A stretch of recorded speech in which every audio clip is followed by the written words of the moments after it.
hands once reached for something pure. Now tremble in doubt, I can't endure. A hollow vessel built from pain, cursed to walk through fire and rain. No salvation, no peace inside. Only echoes of the self I hide. Born from ash, forged in shame. You can't kill what never had a name.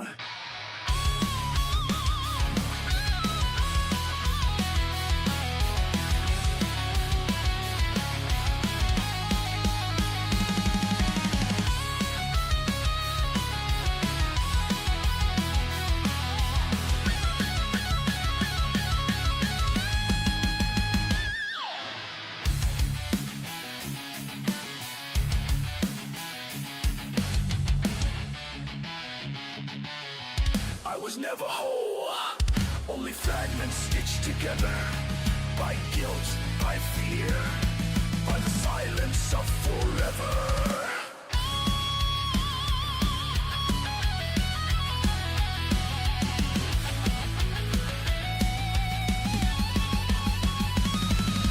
Drown me in the crimson mist, where guilt and madness coexist. The light I lost, I let it die, buried beneath the fractured sky.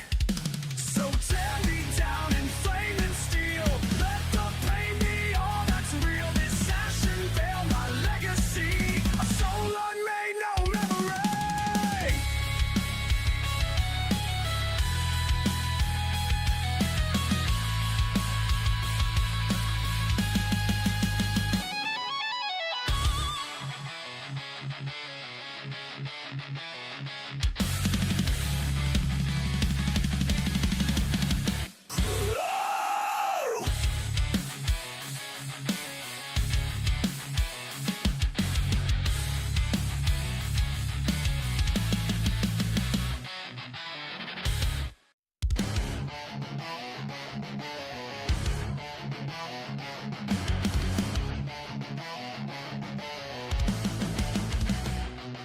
In silence I dwell, a ghost beneath the skin. Eyes burned by truth, I bury deep within. The ash of my name still stains the earth. No rebirth, just a memory cursed. I scream through the static of fractured dreams, a shadow of man torn at the seams. Drown me in the crimson mist, where guilt and madness coexist. The light I lost, I let it die, buried beneath the fractured sky.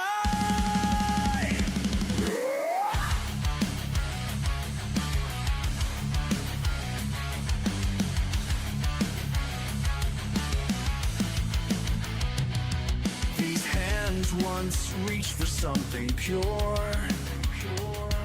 Now tremble in doubt, I can't endure. A hollow vessel built from pain, cursed to walk through fire and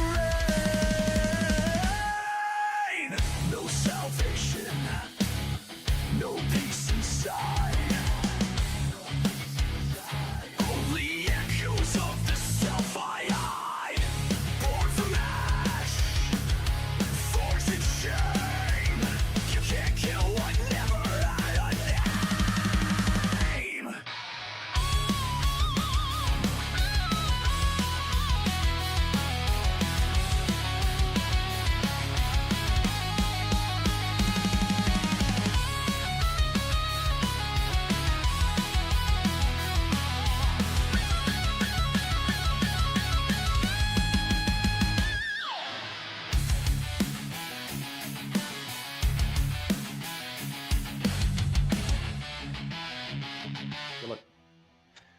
Good evening, race fans, and welcome to the desert. We're coming to you live from Phoenix Raceway for another exciting night in the High Performance Racing League, brought to you by Van Broadcasting. Tonight, the drivers take on a unique 1-mile trioval here in Avondale, Arizona, and this track is known for its sweeping dogleg, multiple racing grooves, and plenty of opportunity for the drivers to get aggressive. Tonight's race will be 175 laps around this challenging desert oval, with stage 1 ending at lap 35 and stage 2 concluding at lap 85. Now that means strategy will be huge tonight as drivers balance tire wear, pit timing, and track position to set themselves up for the final run to the checkered flag. Phoenix always produces tight racing, bold moves, and late race drama. So settle in, the field is rolling, the engines are fired, and the HPRL drivers are ready to battle under the desert lights. From Phoenix Raceway, it's time to go racing. You're watching it all unfold on Van Broadcasting. I'm Trevor, and joining me in tonight's booth are my broadcasting partners, Barry Stevens and Michael Alexich, and our producer, Bobby. Phoenix is one of those tracks that takes a little something extra. What do y'all think? Well, I think obviously the way this track is made, it creates restart chaos. That's what I'm probably going to try to focus on here tonight. If we get a lot of restarts, the dogleg in particular, you're going to have possibly 5 to 6 wide of trucks fighting everybody, just going as far as they can, trying to get as much position.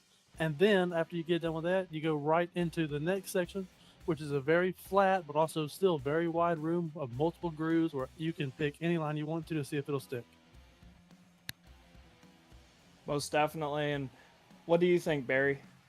Well, I'll tell you what, Trevor. We're here in the desert on a 1-mile track, so you'd think with the dogleg oval, it should be a short track, but we're not short track racing. This actually races like a much larger track than you would think of when you talk short track racing. So I think what we've got here tonight is going to be some extreme excitement, and watching these guys do battle, especially through that dogleg, and is deciding whether or not to go through the dogleg and cut the corner or take the safe route. We're going to have to see what these drivers develop here tonight. I gotcha. And we're going over to our grid. Our pole sitter is going to be the 26 of Jared Mann, and second place is going to be the 48 of Jack Dixon. Row 2 is going to be the 9 of Rodney Roberts in third place, and fourth is going to be the 29 of Jesse Sperling. Row 3 is going to be 18 of Jared McKinney in fifth place, and sixth is going to be the 38 of Keith Ayers. The 61 of Keenan Kimber is going to be in 7th place. 8th is going to be the 83 of CJ Brewer. And rounding off our top 10 is going to be the 17 of Joshua Robinson in 9th. And 10th is going to be the 85 of Jason Baker.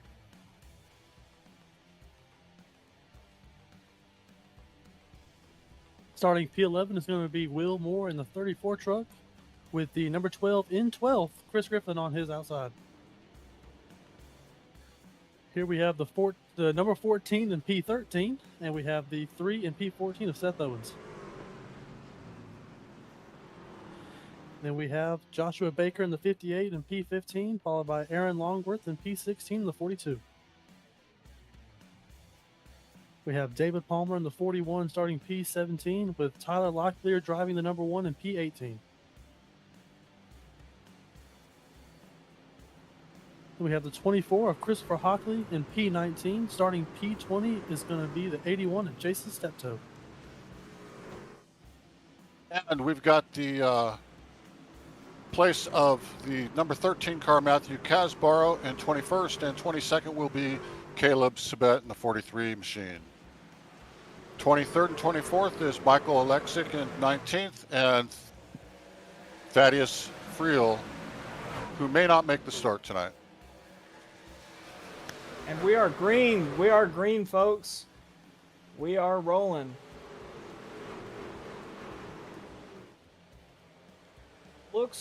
It looks interesting. They're definitely taking it 3 wide in places. Looks like we've got a truck into the wall. He's slow on into the last corner. And it looks like we have cycled out for the top three, top four in one line, side by Yeah, Trevor, that side. Fourth should place have been on the deck. 65 that spun there, Trevor.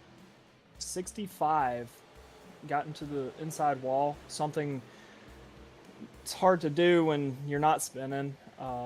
And it looks like on back we are starting to fall back into some single file racing pretty quick. Something that you don't necessarily see as much here at Phoenix.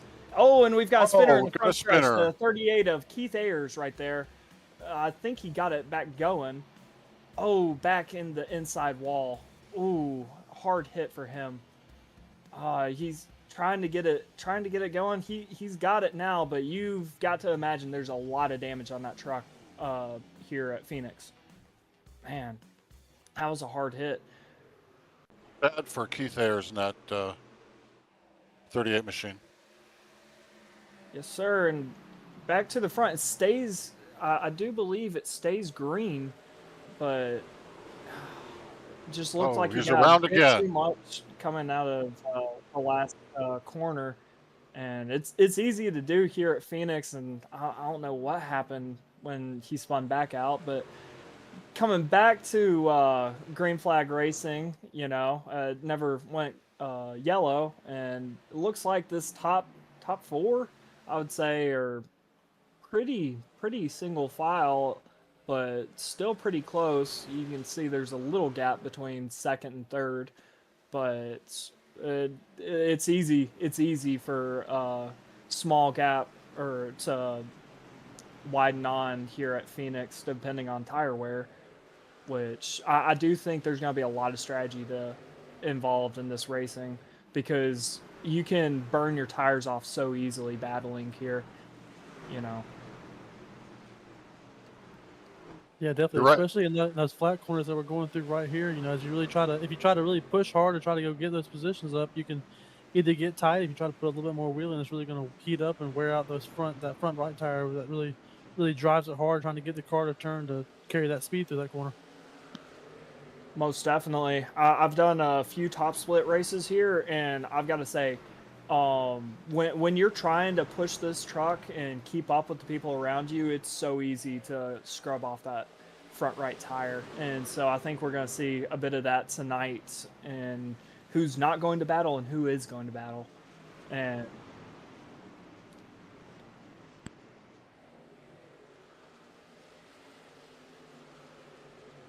yeah, I'm interested to watch this pack we're watching here right now. The 42 is going to kind of clean out, but the 17 got a little loose there. We still see a little bit of chaos going on behind it, though. Looks like they're 3 wide here. Let's see if they're able to stick it here. It looks like Rodney Roberts is in the lead right now. We've got some great racing here tonight as we watch the leaders come around. It's going to be an exciting night tonight, Trevor. most definitely is. And I don't imagine these top people are going to be battling all too much, because if they start battling, that's going to bring that pack all the way back to them, because you can see on the broadcast there's nobody in the background for a little ways. Certainly not the pack, but you've definitely got a lot of good people up here in the top, and they're going to want to, I'd imagine, save that tire wear for later in the run. Looking over at scoring and timing, I do see a gap from 5th place and 4th place is about a second, and then from 6th to 7th is about a 3-second gap. Excuse me. Yes, Trevor. I think following along what you say, these leaders up here are pretty much in line as we watch this group here behind the main group of leaders still trying to find a way, really trying to get in line here. I think at a track like this, where you have a lot of tire wear, a lot of odd angles, if you kind of stay in line, you're going to run together, and you're going to try to almost pull away from the pack behind you. As we can see, like I said, they've pulled a gap on this group behind. I think it's because they just keep trying to throw moves, keep trying to drive each other around, just fighting for those spots. Whereas the front, they're kind of just in line, kind of just cruising around, trying to take care of those tires.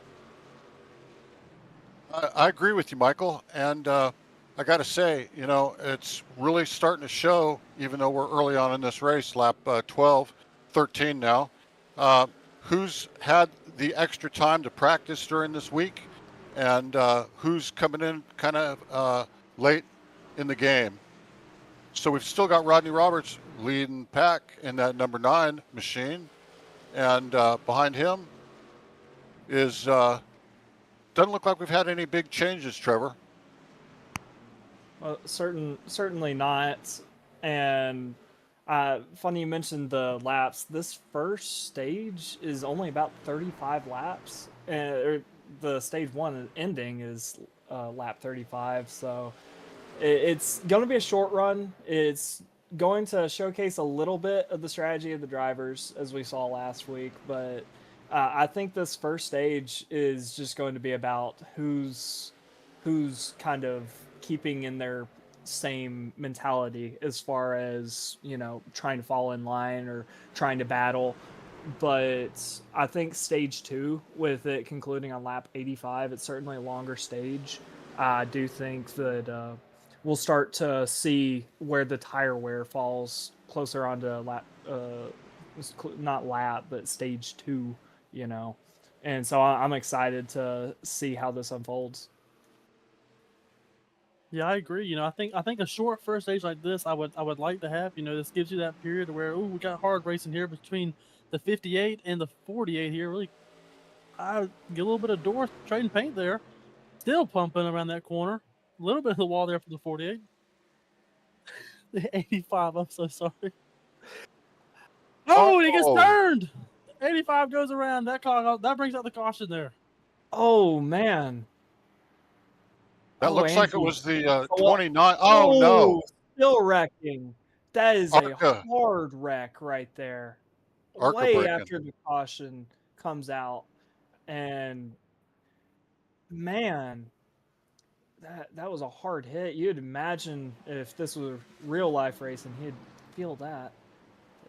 Oh, it just looks like they weren't in the same wavelength as far as breaking point, and there's not much you can do in that situation. But that, ladies and gentlemen, is why when you wreck, you want to stay. But man, that was a hard hit. Certainly be using up that fast repair. Um, Man, what do you think, Alexich? I mean, I'm trying to see if maybe we can get the replay back around here. We're watching the 24 here. Let's see what he sees when he comes around this corner. Let's see, he's just coming around blind and doesn't react. So I think a little hair late, but then again, it's hard to get that truck to really come up without it snapping up there. But I was curious to see if we could try to get the view behind the 85. I think maybe they had a little bit I think the 85 may have checked up just a little bit. Maybe that was just off the braking sequence for the car behind him. I think it was the 29, I believe. Let's see. Yes, I think the 85 just gets a little loose, a little bit of a checkup there. The 29 just doesn't really expect it and kind of just rolls right in the back of him. Barry, what do you think? Well, tell you what, Michael, Trevor, both did not expect to see this happen at this point in the race. As Trevor was speaking about earlier, we've got 35 laps in this first cycle before we go into or would have gone into the pits. And we're just going to have to watch and see how things develop here. I know that the 24 did not want to get involved in that, and the 29 either. So, Trevor, what do you think? I certainly think that this shakes things up. I'll tell you that. I quite honestly, that hit me out of left field. I was not expecting, especially the leaders, to be getting into each other, which it just looked like they weren't in the same brainwave. And I think that this could certainly shake things up as far as strategy. People could have short pitted the second stage and had better tires, but we are coming back to green, ladies and gentlemen. Oh, as you see him try and catch up to the tail end of the field there, but we're coming back to the green. We are in the last corner. Pace truck is in, and let's get her back rolling. for the end of stage number 1. Green, green, green, and we are away, ladies and gentlemen. Already getting 3 wide, 4 wide in places, I'm sure. Somebody tagged the wall there, and it appears that Rodney Roberts was able to capitalize on that restart, and he's your leader. It looks like we're 2 wide for 3rd place, maybe. Jared seals that in that 34 truck. And back in the pack, still battling. It coming to the end of the stage. We want points, so I'd imagine there's going to be a lot of battling here. What do you think, Alexich? Yeah, I agree. I think so. Especially when we kind of cut that stage in half. I'm surprised maybe we didn't get another car maybe try to pit here. I don't really think we had anybody pit. I have to go back and look and see if I can see. But like I said, I think what it does is resets, and now it resets that aggression as well. And now it's all right. Well, we're gonna have even shorter run here to go get some stage points. So now they're gonna push everything they have in this set of tires and go see what they can make up, and then at the end to go put 4 on. So it's just kind of that let go and just go battle and see what we can get out of here. Barry, what are you thinking here? No, I kind of agree with you. We've got Roberts leading the way, Mann second, Dixon third, and it looks like probably going to stay like that. I don't expect them to get too racy at this point, although we don't know what's going to happen as we get very much closer to the stage ending. If it will get a little bit racy, we know that points mean a lot, and the season is young, and there's no better way to get ahead of your competitors than those stage points. Trevor? Most definitely, and they are very aggressive here back in the back as we see a little bit of contact 3 wide, and he is disadvantaged there and checked him up, but it's crazy back here in the pack. A lot of 3 wide looks as we see 3 wide ahead of us, and wow, they are 3 wide, get into a little bit of contact, knocks them a little bit loose. Surprised it didn't tag the wall, and they are battling. This is why Phoenix is one of my favorite tracks, is because there's a lot of battling, and you can really display some racecraft here at this track. I love it, and because you can, as you see there, cut the pit exit a lot.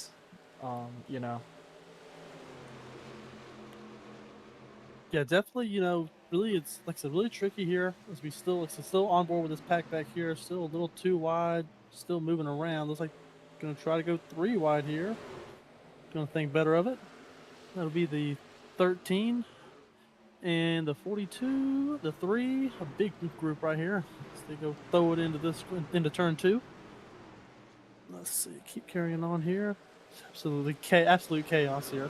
This is so much fun here. Really, there's so many ways you can take the lines, and really, not so much the trucks, but more so in the next gen cars. Obviously, not what we're running here. Clean air is a factor here in these trucks. So like I said, a place like this where you can kind of forge your own line and get some clean air to help that truck turn. It's really key on what makes this track so much fun to race. As we see 4 to 5 wide back here. Barry, what do you got? I'm watching the same battle as you're watching. I'm telling you what, from the broadcast booth, it's really easy to, somebody's into the outside wall there back in the field, but they seem to be just fine going on.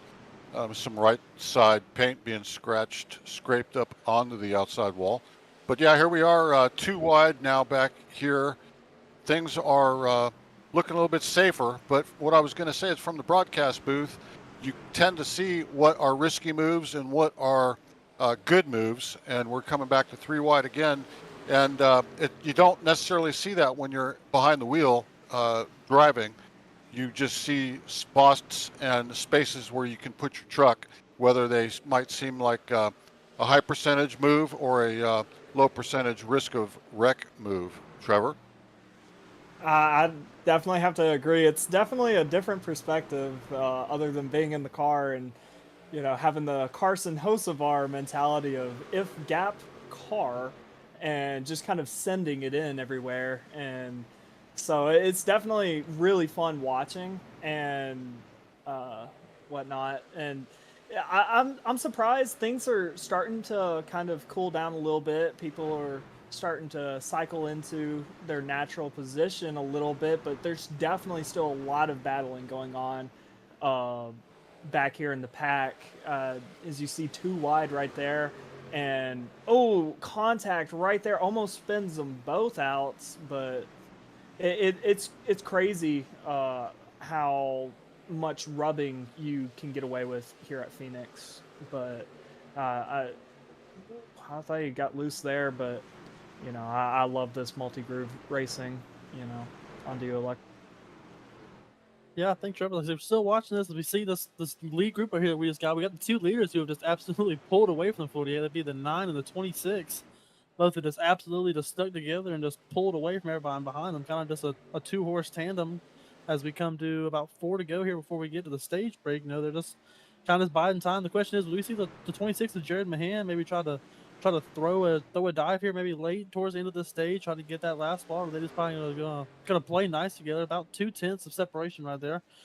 And like I said, we'll see him drop a little bit here, maybe a little bit of draft, and looking inside. Like I said, keep an eye on that. Maybe see if he can get a little bit inside, getting close, just a little bit. And back outside. Back over to you, Barry. I'll tell you what, they are definitely racing for these stage points. There is no doubt about it now as that 26 comes right up on the back of the 9. The 9's a little bit loose coming out of the corner. The 26 almost got into the outside wall, gotten loose there in the corner.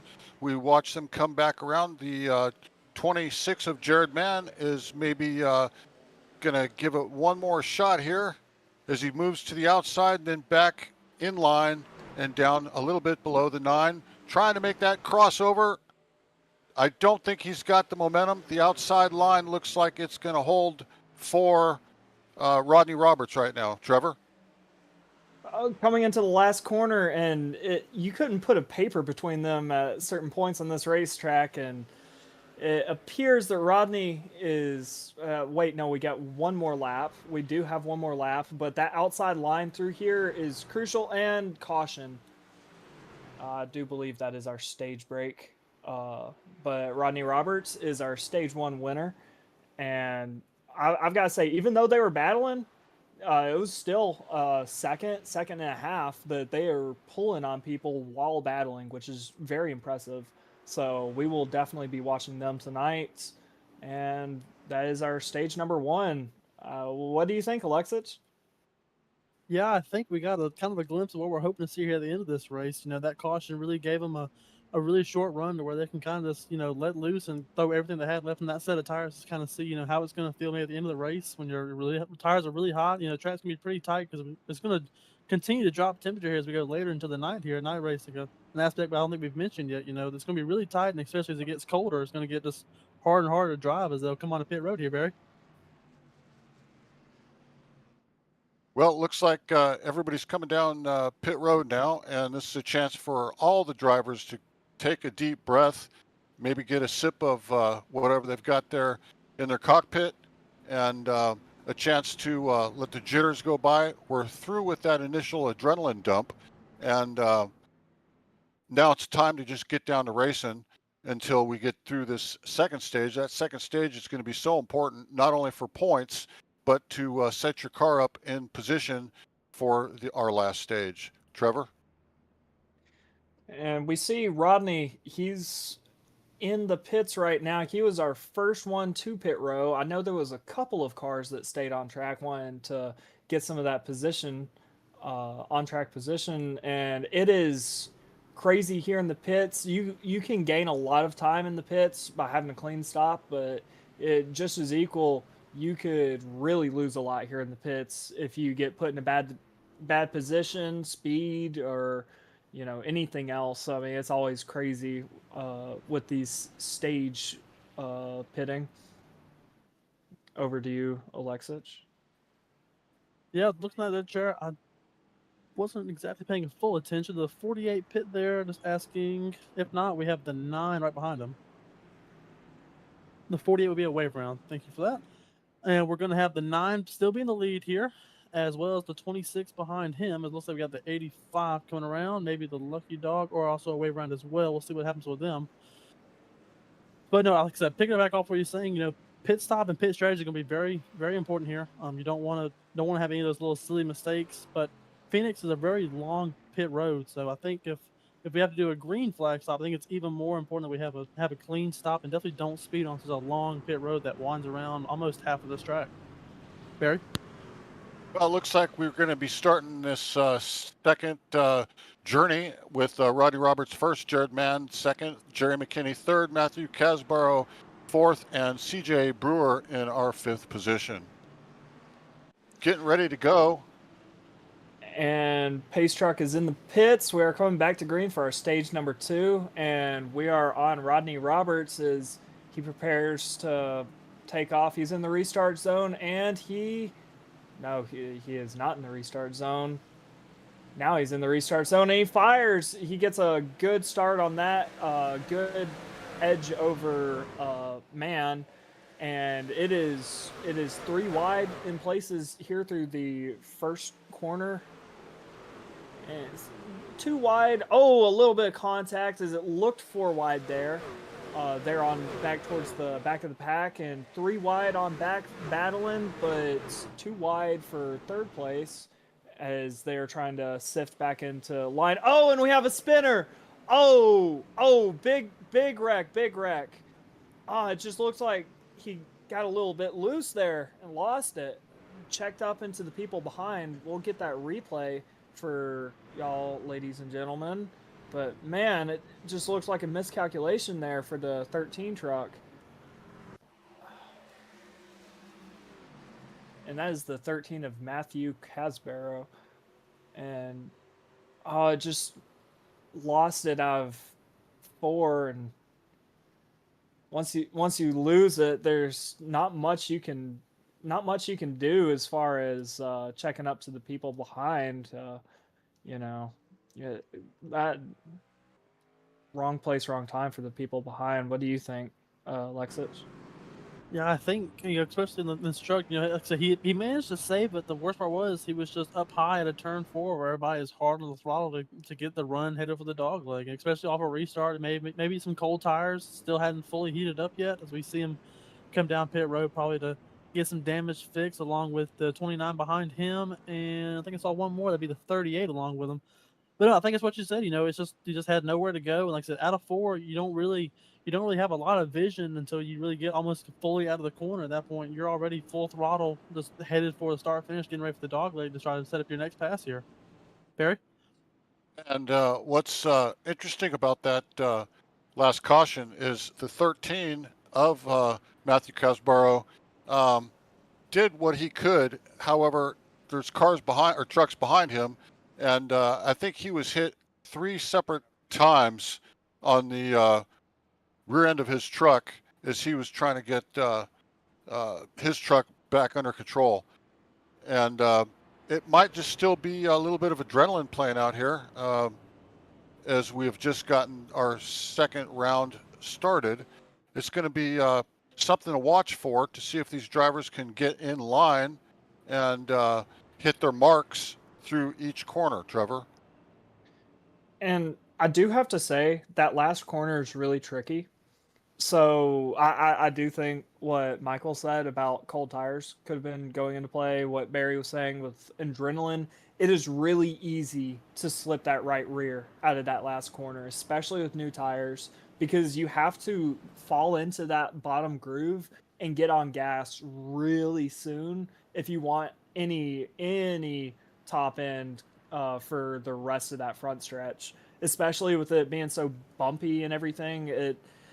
You really have to carry speed to set yourself up for the rest of the lap, and it just looked like he got into the throttle a little bit too much, and once you lose the rear end in these trucks, you're pretty much around, unless you've got some superhuman reflexes, over to Michael. Yeah, Trevor, I agree with you. I also believe we saw the 85 of Jason Baker get a wave around. We should see him at the very back of this pack. He did, yep. As we come back to green here, looks like we're going to have, once again, we're going to have the 9 of the 26 sitting up there in the front. Let's see if they continue to kind of run 1 and 2 here. Obviously, the 9 at that advantage being can be able to control the restart. Excuse me, sorry. Being able to control the restart there. We're going to watch it here. Like I said, he has all of this space. When we see pan it right here, you can see that O'Reilly restart zone on the top side of the fence and the safer barriers, where he has all that room. He fires off there, but he has all that room to make his decision on where he wants to go. And it's a little game of chess before you go back to racing here. Back off to you, Barry. Rodney Roberts on each of the green flag restarts has gotten excellent jumps, and it's one of the reasons why he's been out front all evening. And it's been an exciting race as we watch a couple of those cars or trucks hit the outside wall coming through that corner. I think tires are still going to be cold right now, not quite warmed up, as well as just the racing factor here. This is just a great track to race at, and I'm sure these guys all want to make up positions as early as possible while they've got fresh good years. Now, the one thing, if you're watching us at home, we are really glad to have you, and we think this is a great race for you to be tuned into. And got a little bit loose there on. Couldn't tell which car that was, truck that was, but he kept it together and held it on. What do you got, Trevor? We are battling back in the pack, too wide in a lot of places, and a lot of people have fell back into a single file rhythm. As this is stage 2, it's going to be a lot longer, with it being lap 85 for stage number 2, and so I'd imagine a lot of people are going to try and keep their rubber cool for their tires, but a lot of different line choices here through turn number 2, and man, he is that same truck. He's gotten into the wall a good bit. I've been seeing that 17 truck. Don't know if he's got something going on there or what. I know there was a lot of people that got damaged, so, but still too wide. Almost looked 3 wide there. Coming into turn number 1 as we head back onto the backstretch, and a lot of single file racing, Michael.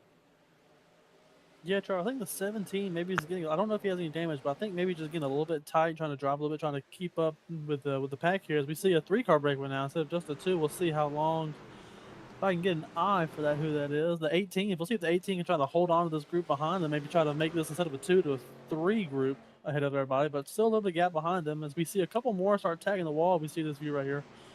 I think it's just, if you follow hard going into turn 2, you're going to get tight. And I think trying to get the power down, like we always talk about here, is just putting the power down so important on every single one of these straightaways. I think it's just, if you time it just a little bit with your angle a little bit wrong, the truck's not going to want to turn. As we, like I said, watch, you see the 18 almost try to shade up. He's going to fall right back in line here. So they're trying to find that little bit of air to try to help make that truck rotate just a little bit better. So we see the 26 look low. Looks like he's going to hold on to it and try to ride up high and save that momentum he tried to drive in there with. Looks like we're going to keep trying. These two maybe keep trying to throw moves on each other as the back still scrambles around. But like I said, I'm hoping that the back can almost try to get in line and maybe try to get a little bit of a train going, try to catch back up with these guys as they keep driving hard up here, Trevor. I'm sorry, Barry. Yeah, it looks like that 18 machine, Jerry McKinney, has dropped back maybe about a car length now. He was putting a lot of pressure on Jared Mann in the 26 couple, 2-3 laps ago. Doesn't look like he's in any danger of falling back, but he's in a solid 3rd place with Rodney Robertson and Jared Mann in front of him, respectively. Now we look as the 26 tries to make that pass. Oh my gosh! The Rodney Roberts almost got taken out by Jared there on that last corner. They're holding it together. We're seeing the top 3 together, and then behind that, there's a little bit of gap. We got 4th through about 7th. Trevor? This top 3 is really battling it out. There's about a 6/10 gap onto 4th place, a 5 or 6/10 gap onto 4th place, but there is a really big battle going up here in the top 3. All on the podium, all pretty early in this race, but they are duking it out. I thought they were about to go around a minute ago, but As you see, maybe a passing attempt there, but not much. It looks like they fell back in line, and Jared Mann, he is right on that bumper of Rodney Roberts. Only 2/10 separating them, which in the racing world is not much in ovals. Oh, he's going for the pass through the dog leg. He's got the bottom for turn number 1. Let's see how it plays out. Throws it up in there. He didn't give him much room there on that top side, and Rodney should have the drive off here. Oh, at the quarter panel, they tap a little bit going on the backstretch into turn number 1. Jared Mann's going to have that bottom. He potentially could have some drive off here. Through the dog leg again. They both cut it this time, and they are still side by side, Michael. Great racing up here with the leaders. See the 26. He's going to try to fight hard to get back to the inside of the 9. I don't think he's going to. Maybe a crossover there. No. The 9 gets it back. I mean, these guys are just throwing haymakers all over the place. The 26, I mean, just keeps getting that little window to open, and the 9 just somehow finds a way to get that backstretch speed to kind of shut him back off. You know, the outside line there going out of turn 2 is going to help you kind of make a run back to it, especially if this car right here, like you see the 26, kind of following his line is going to cut off a little bit of that air, but like I said, he's going to drive it hard and try to maximize it here and get that angle right and see him fade just maybe a hair below. Like the 18, I'm surprised the 18, you know, it's kind of just been cruising around here. I think he's been following these, so I'm surprised he has been able to kind of almost have the door open for the 26. They're trying to make a move on him and have second and third battle here.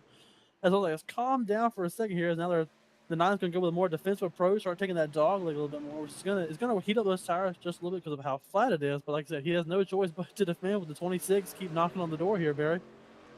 Yeah, you know, the 9, the 26, and 18 all being up there in the front, with the 9, the 26 really been battling it the last few laps. One thing to watch out for is to see how these Goodyear tires will handle as this stage goes on. Are they going to slow down to the point where the rest of the field can come on up and challenge these leaders? Or do they keep enough Goodyears underneath them to be able to keep this pace throughout the stage? It's going to be an interesting show. It's definitely exciting to watch as we watch the 9 and the 26. Almost, if you read his mind, he was going to think about going low, but he didn't. He's on the outside, but that 9 has just been stout all night long, Trevor. Most definitely, and even though they're battling, they're still pulling a pretty good lead. There's a second gap between third and fourth place, and this top 3 is really pushing, trying to get some track position. I mean, Jerry McKinney, he's there. He's just watching them battle at the moment. Maybe the winning decision there as once these tires sort of scrub off and you get down to the end of the tire wear, you'll definitely see who has the best tires, as you know, it's just naturally going to happen, especially when you're battling like this, and we'll see how they're able to combat that, which, I mean, it's still a pretty good feat, battling and still being able to gap fourth place, as there's a 1.5 second gap between fourth place and the leader. Over to you, Michael. Yeah, right now we got the 43 here under the 48. We got this 2 wide action here. Not much too wide around. Everybody's kind of spaced out, kind of calmed down a little bit. Just kind of running their lines. As we got, as I say it, there goes the 9! Save it! No! Oh, we got the 18! No! 18 and the 9! Gosh. No! Let's Oh cross my it out. gosh! The leaders. The leaders took each other out. Wow, man. And Jerry McKinney, there was nowhere for him to go. He was already so close, and man, he just naturally fell into that line where Rodney went. Man, it's side by side, just touch. Oh, and that's all it takes, especially when you're so close to the limit already. And Jared just kind of drove away from there. And as the 18 got air on that one, you know that hurt. Man, watching this replay is making me flinch. I'm in the broadcast booth. Alexich, let's see if we can watch. I want to see the 18 here. Like I said, obviously the 26 is right on the bumper, goes to the dive here. Brake, it's hard to get that car to turn right there. It's a little tight, just a little bump on the door, gets the 9 upset. And the great save by the 9, and then saves it again as the 18 there. Let's see if he, little bit. Okay, I don't think the damage is too bad. Maybe a little bit on that left corner. Obviously not a day ender right there. Maybe a little bit of a bump. You have to go get that fixed if you want. So I don't think it's going to be too bad. Like I said, great saves there from the 9 as we see them all come to pit road here, which I expect them to try to get probably 4. Oh, never mind. I lied. 26 is going to stay out here at the 81. That'll be our lucky dog. Let me check on that. I'll come back to that. 81 should be the lucky dog, and just had that one pulled up for me. Like we see the 26 stay out. Like obviously those in that record are going to try to come in, get the damage fixed. I think the 9 is probably going to have maybe a little bit on that left front from where he clipped the 18, but we'll see what they do here. Let's see. We've got a couple rolling here. 18's down and away, so obviously nothing there for him. And waiting to see the 9. I guess the 9 has a little bit more. We'll see how long he's on pit road. So we see a couple more come in, get some tires on there, load it up, and get ready to rock and roll. We see the 41 right there on the outside. But as we run, there'll be the 26 staying out. The 42 is going to be right beside him of Aaron Longworth. The 3 in third of Seth Owens, and Joshua Baker in the 58. There's one of the Baker boys who have kind of fiddled his way up there. We've seen a couple of them, hanging around the top up here between the 85 and him. Looks like it'll be the 58's turn to come and try to join the party and see if maybe he can try to round up here the 26. I'm interested to see now. 26 hasn't really led a ton tonight. Barry, how do you think he's going to do now without the 9 as counterpart for most of this race up there with him? Well, it's going to be interesting for sure. We know the 26 didn't come in for tires here, and the 9 definitely has fresh tires, but he's way mired back in 18th place or so. 20th place is Rodney Roberts, so he's not going to be a factor for right now. We are on lap 66 as we're coming around, so we're a little bit more than 1/3 of the way through this race. As the car pulls off, Trevor, we're getting ready to go green flag racing. Pace car is in, and we're stacking back up to hopefully finish off stage number 2. Lap 66, stage number 2, reminder, is on lap number 85. So we've definitely got few laps left, and coming to the restart zone. Let's see when he fires, and he fires and gets a good gap on second place there on the beginning, and we are 3 wide through the dog leg again, and 3 wide through turn number 1. Oh, 41 gets in. I saw the 41 truck sideways. A lot of people got collected up there at the top of turn number 1. And I'd imagine that bring out a caution. Should. Don't believe so. I do believe we are still green, actually. Lexich. Barry. We got the 41 and the 9. Once again, his front bumper gets into the 41 as he tries to get around. Looks like we are still green with Jared Mann on that 26 machine still out front. We watch the field behind him all kind of grouped up because we have just gone back under green. We've got some double wide racing and try to keep it away from that 3 wide if possible. Aaron Longworth has moved up into second place with Joshua Baker, one of the Baker brothers, in third place. So got some exciting racing. I'd like to see that 9 get back up. He just had that bad break there hitting that truck just a little bit before this lap here, Trevor. And it appears the 26 is battling the 42. There's a 2/10 gap between them, but a 5/10 gap onto third place, which appears to be the leader of the field. There's a lot of battling going on. Oh, the 34 just got spun. 34 just got spun by the Scooby-Doo truck, and there is a caution for this one, as that collects a good amount of people obstructing the racing surface. And looks like the 30, or no? see what happens. 3 wide down the back stretch, and 34 stays low, and it looks like, oh, the 3 just carried too much momentum, had to stick it somewhere, stuck it on the inside, and then got tapped from behind, sends him and the 34 truck around. I do believe the 3, I'm getting information that the 3 was upset with the 34, as we're watching them battle before the caution came out, actually. And coming through the dog leg here, and 34 is going to be trapped on the bottom. Stays low, sticks at 3 wide, and didn't see much contact there. And that, man,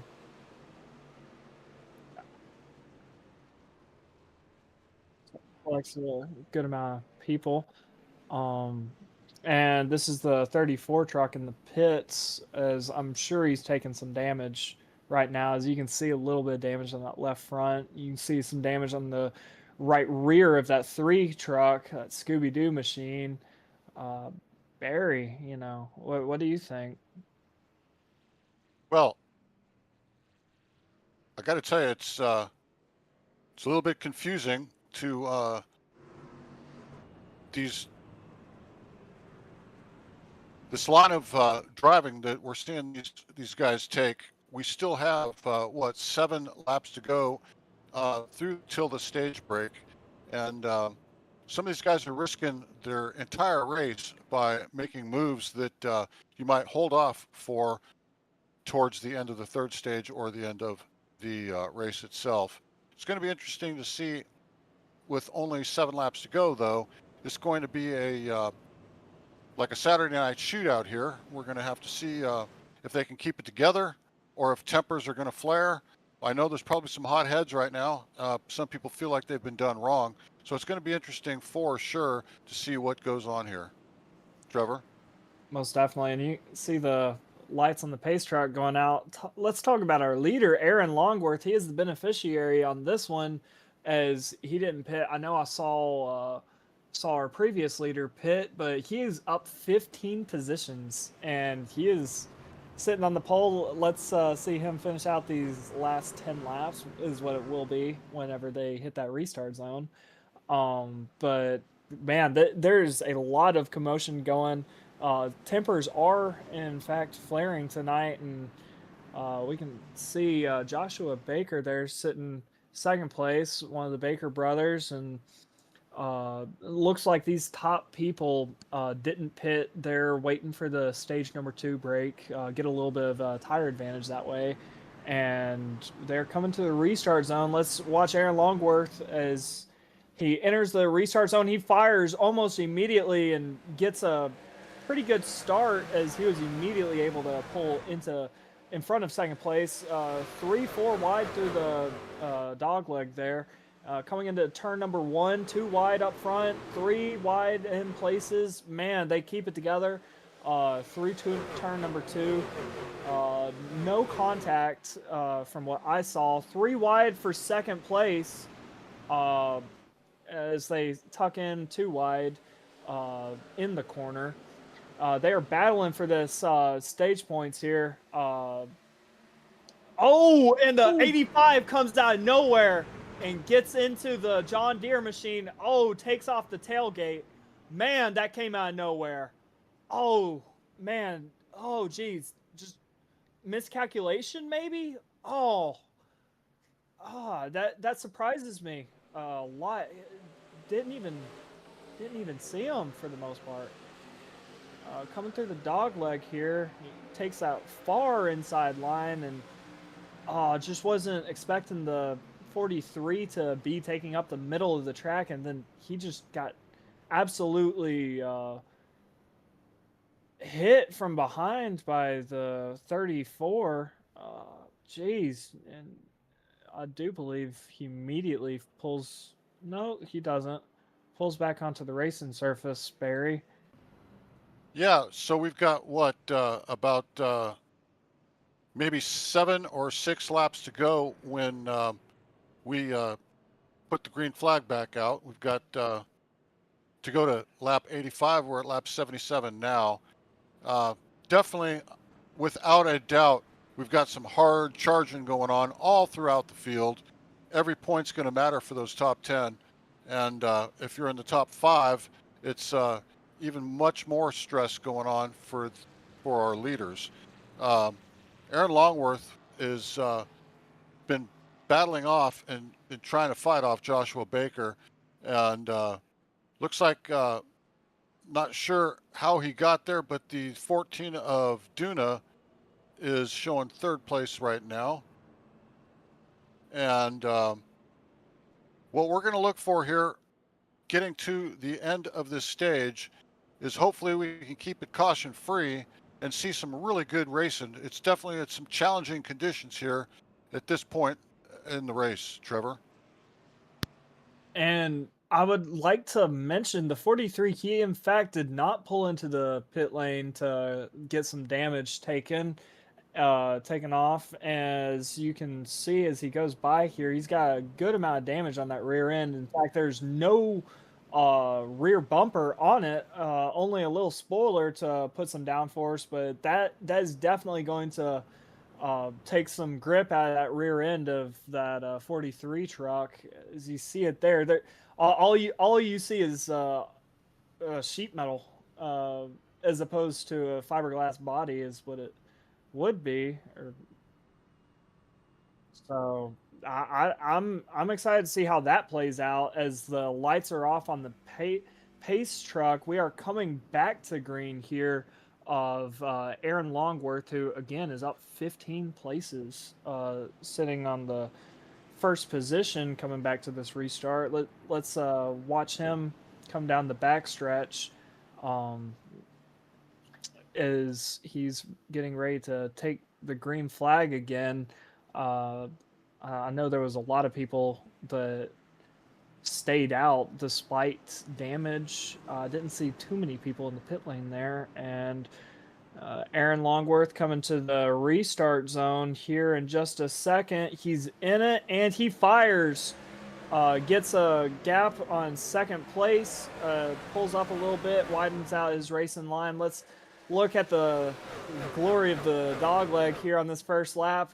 Turn number 1, 3 wide in places. Man, the top 3 is pulling away slightly. As there's a move for the inside, the 14 truck trying to claim that inside on Longworth.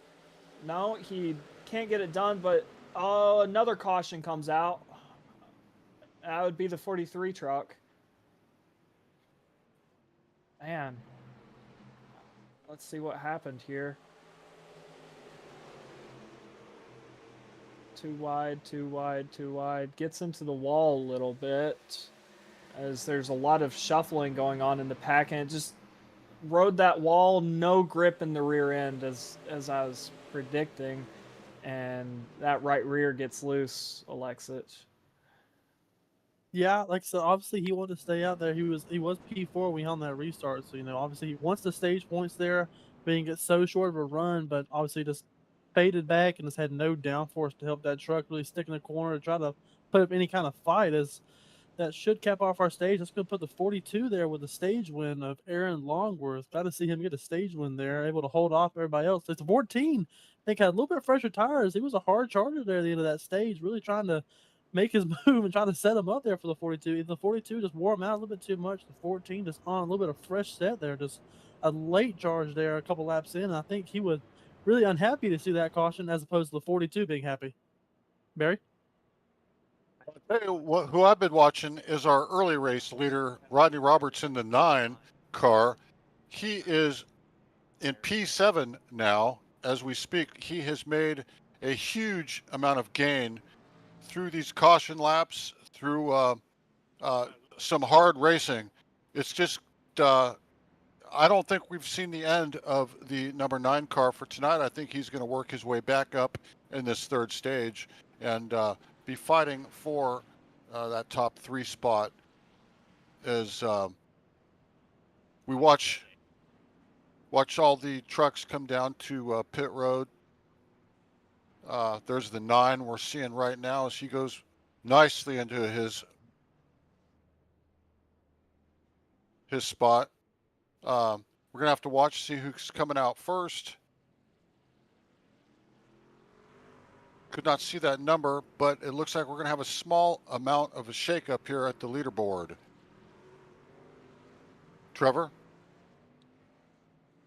And it appears the 13 truck of Matthew Casbero is the beneficiary for that pit row battle.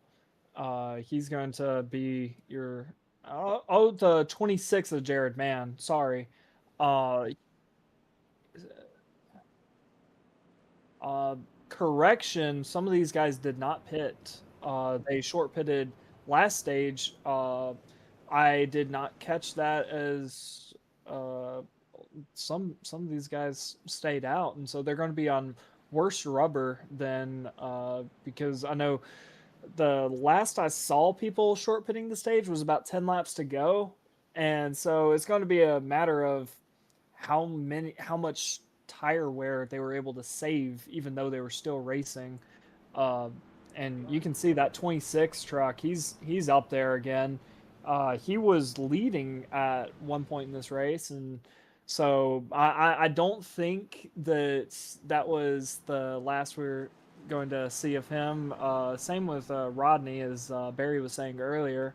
As the lights are out on the pace track, it is pulled in, and still single file for the mass majority of the field. That is interesting sight to see, but it's going to be the 13 truck of Matthew Casbero coming to green, and he fires back a lot of single file through that doglet, or that first turn.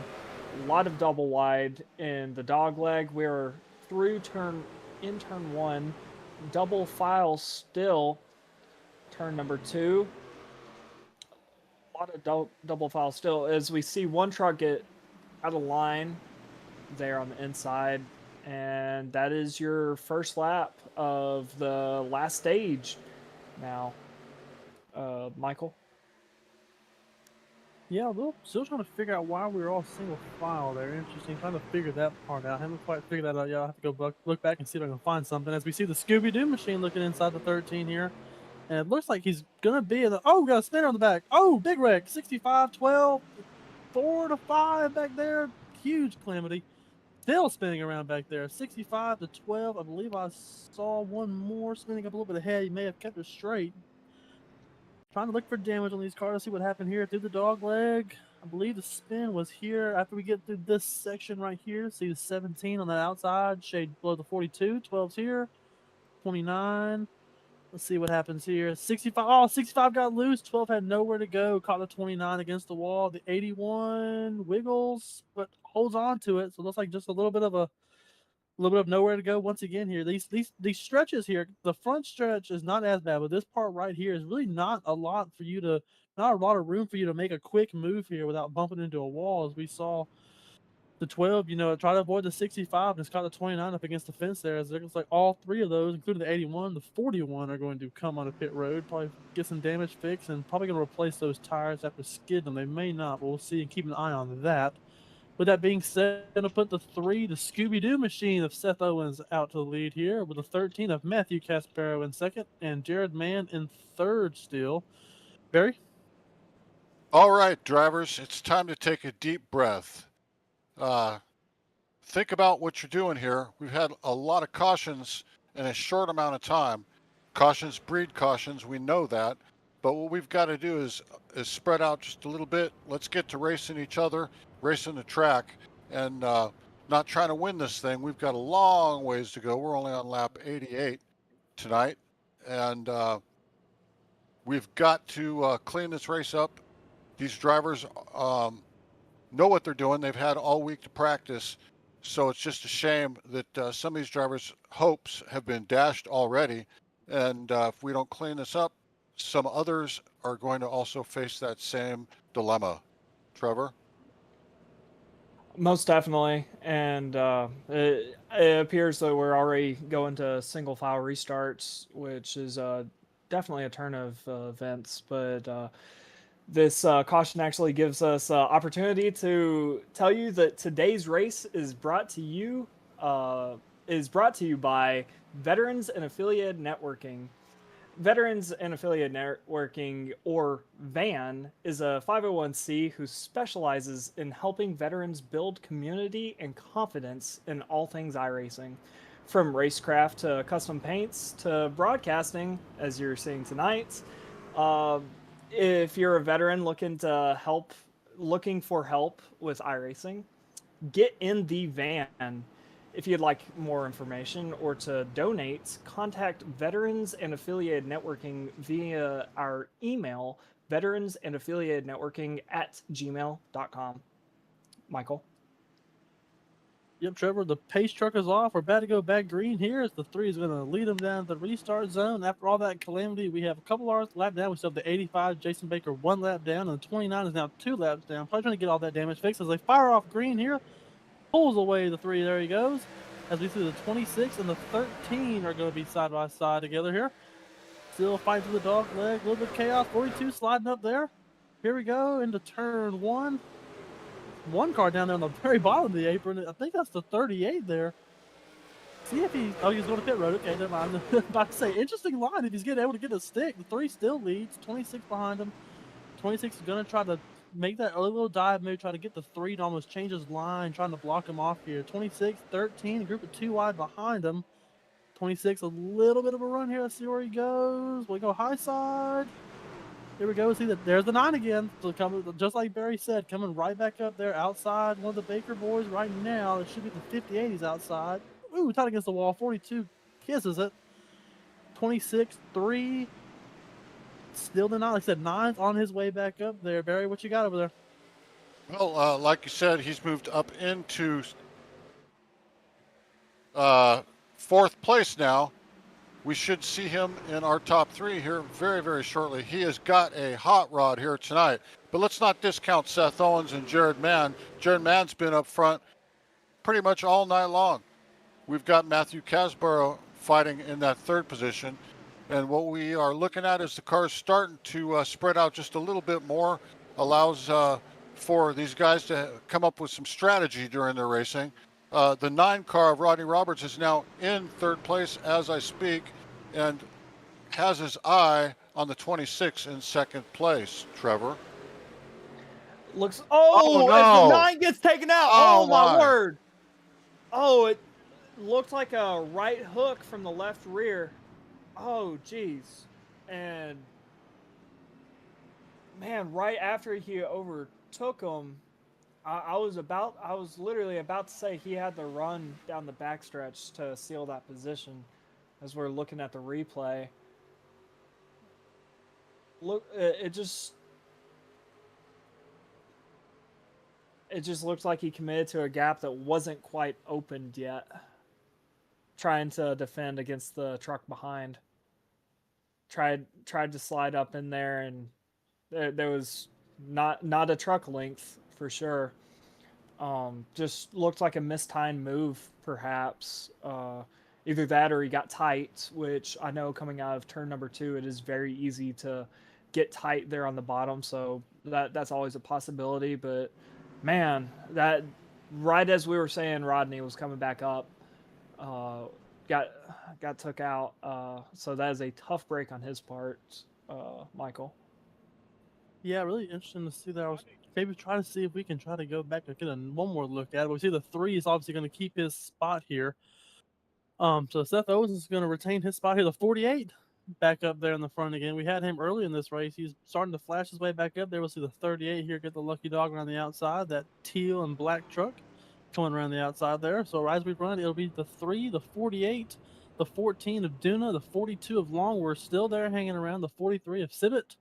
Robinson, Steptoe, McKinney, Kimber, and Brewer are your top 10 as we'll take another coast around here as they wait for everybody to get off pit road and see if the lights turn off here this time. We'll see where we go. Harry? Yeah, it looks like, as you said, Jared Mann's going to be leading off the field with Seth Owens. It's going to be interesting to see how this plays out with our leaders. Now, we still have not gotten rid of the caution bug. We need to get to some more deliberate racing and not be racing like we're on the last lap here. It's kind of it's hard on some of these drivers. You know that they, like I said before, they've practiced all week long, and to get taken out is just very frustrating. If they can get back in the race, if they can be competitive, they might still have a chance with 80 laps to go here tonight. But time is going to have to tell with that. We seem to have some trucks moving up who haven't been up before towards the front of this field. And so as we're looking through with like Caleb Sibbett in 5th place and Joshua Robinson in 6th place, some guys we haven't seen up front along as well as Jason Steptoe. They're moving up with each caution, and as we count down the laps, what we're going to look for is to see who can capitalize tonight, Trevor. Now, I would like to take this moment and give an opportunity. The comments are turned on for this live stream. I know that's been a issue in the past, but comments are on, and I would be very interested to see who, maybe if you have a favorite driver on tonight, would definitely like to see some differing opinions over there in the comment section. So I'll keep an eye on the comments section if you would like to shout out your favorite driver as the pace truck turns into the pit lane and we are coming back to green.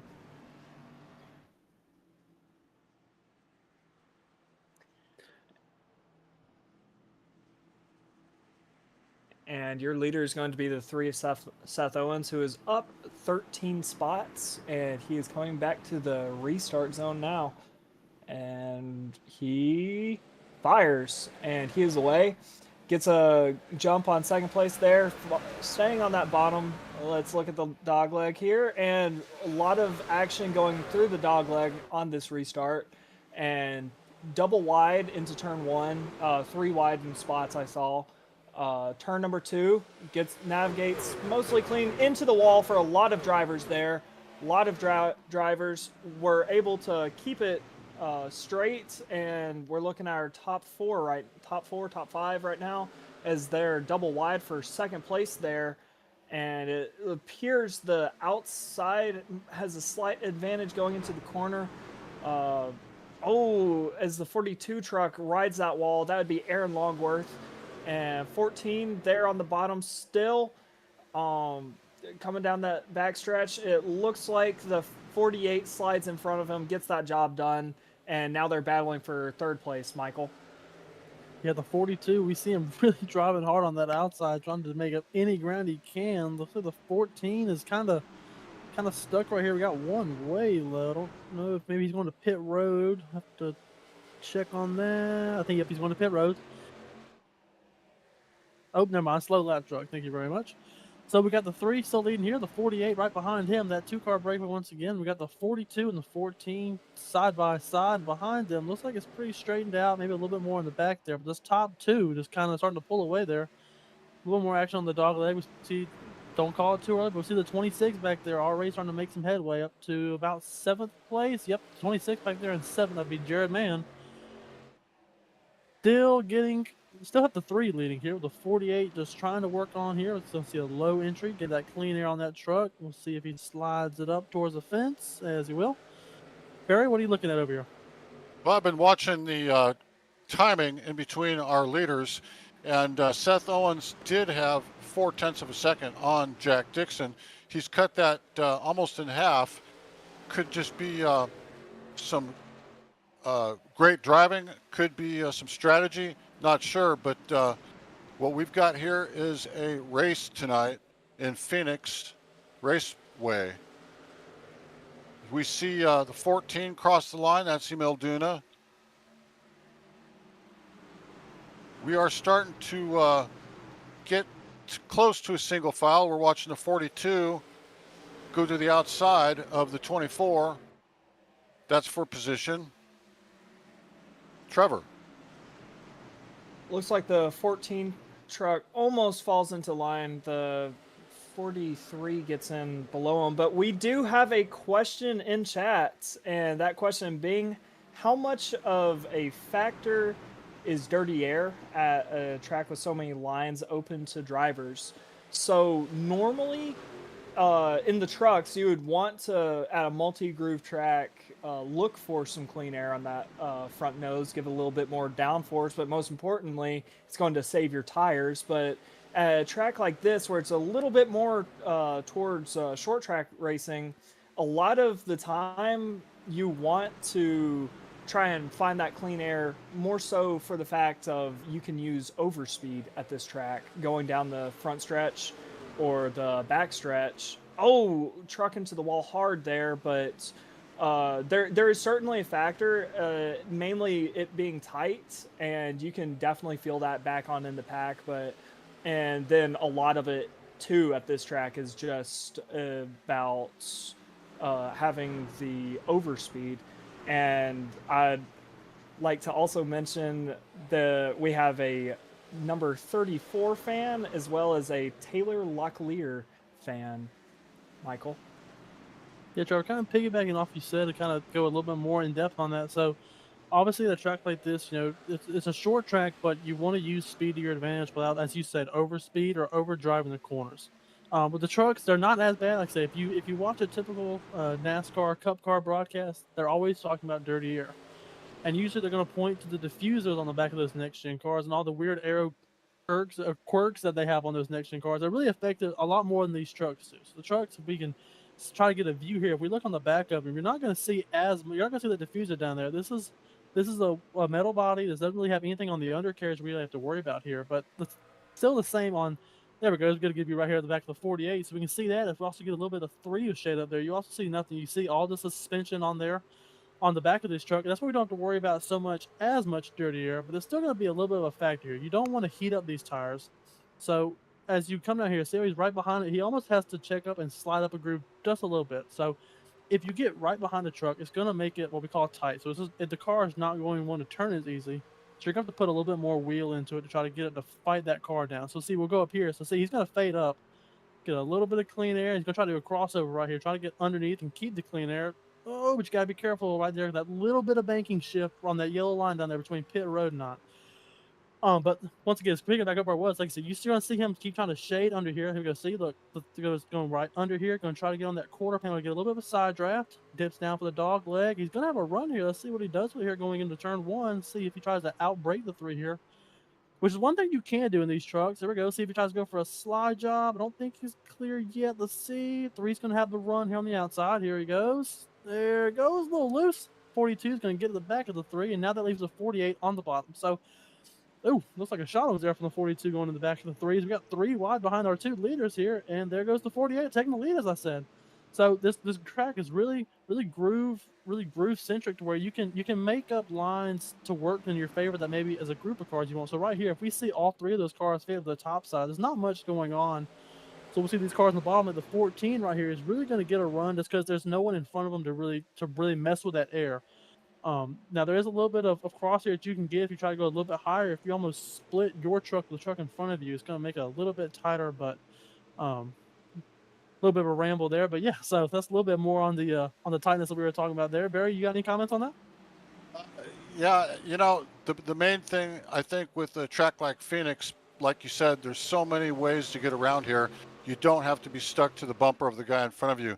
If you choose to ride around in the track and track the driver in front of you, then that dirty air definitely becomes an issue.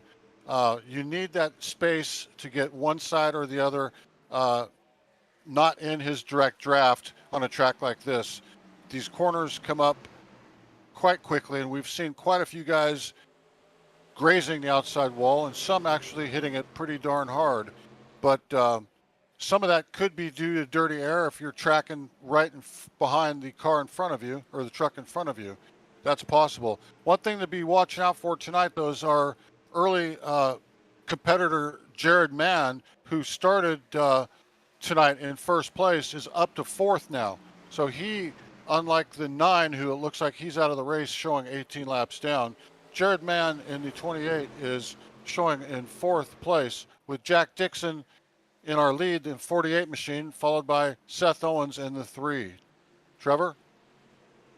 And it looks like we've got a really good battle going for what appears to be, I believe, second place, actually. And a lot of 3 wide there. Oh, man. Still 3 wide going into turn 1. And you can see there is a lot going on. A lot of people want that clean air on their front nose, quite frankly. And I'll tell you who has that is the 48 Jack Dixon, our current leader at the moment. But you can see there's a lot of battling going on here. They've almost got it sorted, but then they get back together 2 wide again as one driver and another is going to cycle back after each and every gain. And 3 wide again, I do believe, going through that turn 1 and 2. And it's really easy, too, because the track is so wide there, especially with the dog leg as well. This track is very wide. And what causes a lot of cautions to come out is the fact, there's a little bit of contact there. I do believe that was one of the Baker brothers. But it's a really wide track in the corners, but in the straightaways, it gets really tight really quick, especially coming off the corners because it's such a top-end track, looking for that top speed. That a lot of people get tight conditions, and so you really want to track out to just outside of the car next to you. And so this track is a breeding ground for multi-groove racing, and so I think that's why it's so interesting tonight, especially with how it's going. Michael? Yeah, just like picking back off what you said there, Trevor, it's almost going from a 4-lane highway to a 2-way street. You get right here where you can see, like I said, you have all that space from right here on the top of that blue wall down to the bottom where we see that bottom white line right there. That's all free ground. And then you funnel back here where you really only have about 3 or 4 grooves right here. You can see right there on the little black lines, what we call the seams. You see it just open up for about a 4th seam here at this corner. And then you try to get as best you angle almost down to a two wide group that you want to be going out of that corner. As we see the 26 dive under the 13, who I believe is a lap down. Yes, he's 2 laps down, excuse me. See the 26 carry on. Like I said, 26 back on the charge again here, back on the 3. I think the 3 a little bit maybe overused his tires. He's almost become a roadblock here for this group behind him as the 26 the first one to break through. And here comes the 58 of Joshua Baker trying to also get past him as he will. There you go, a little bit of a slide job. Oh, hard in the wall. Oh, the 42. Oh, he kept it clean though. We're still going. A lot of ground loss. Let's see if he keeps it here. 65 into 17. Probably going to have some wheel damage there on that left front. I think, yeah, we can see it right there. A little bit of a lean on that left front fender. As you can see, the fender's knocked in. That wheel's poking out. It's going to make it really tough to drive. As we see the 42 able to hold on to that truck. Let's see how he goes for a few laps here. We'll keep an eye on him, see how he's able to drive it. So obviously a lot of damage here on the front corners of these cars is going to make those cars even tighter and even harder to drive. So it just makes it, you have no choice but almost slow down what you're so used to doing now as a rhythm track like this. So we see him, he's going to drift up there and come back down the dog leg. So like I said, you can see him bleeding time right there to the 17, who is, even in dirty air, just not able to really get that car because he's having to fight against that left front wheel, almost working against him. It looks like we have a yellow. If we can try to figure out what's going on. The 81 spun around. Let's see if we can pull up the replay on what happened to him there. The 41 as well. 81 under the 12 here. That's clean. Nope, will be the 41. 3 wide there. Clear. They saved it there. Okay, let's see. There it is right there. 81 just comes down and chops off the 41 nose and spins himself. And there's the 29. I don't know how many times we've seen the 29 getting caught in some wrecks here, Barry. You got a count over there, Barry? I lost count somewhere between last stage and the one we're in now. Michael, this is entertaining race to say the least. Some great driving, but as we can see on the replay here, Yeah, sometimes you're in the wrong place at the wrong time. It's better to be lucky than good here at Phoenix. That's for sure. Some frustrated drivers. We're seeing some of them coming down pit road to their pit box, and don't know if their night's over or not, but hopefully they can get. That's Chris Griffin, I believe, and hopefully he can get his car fixed, get things going.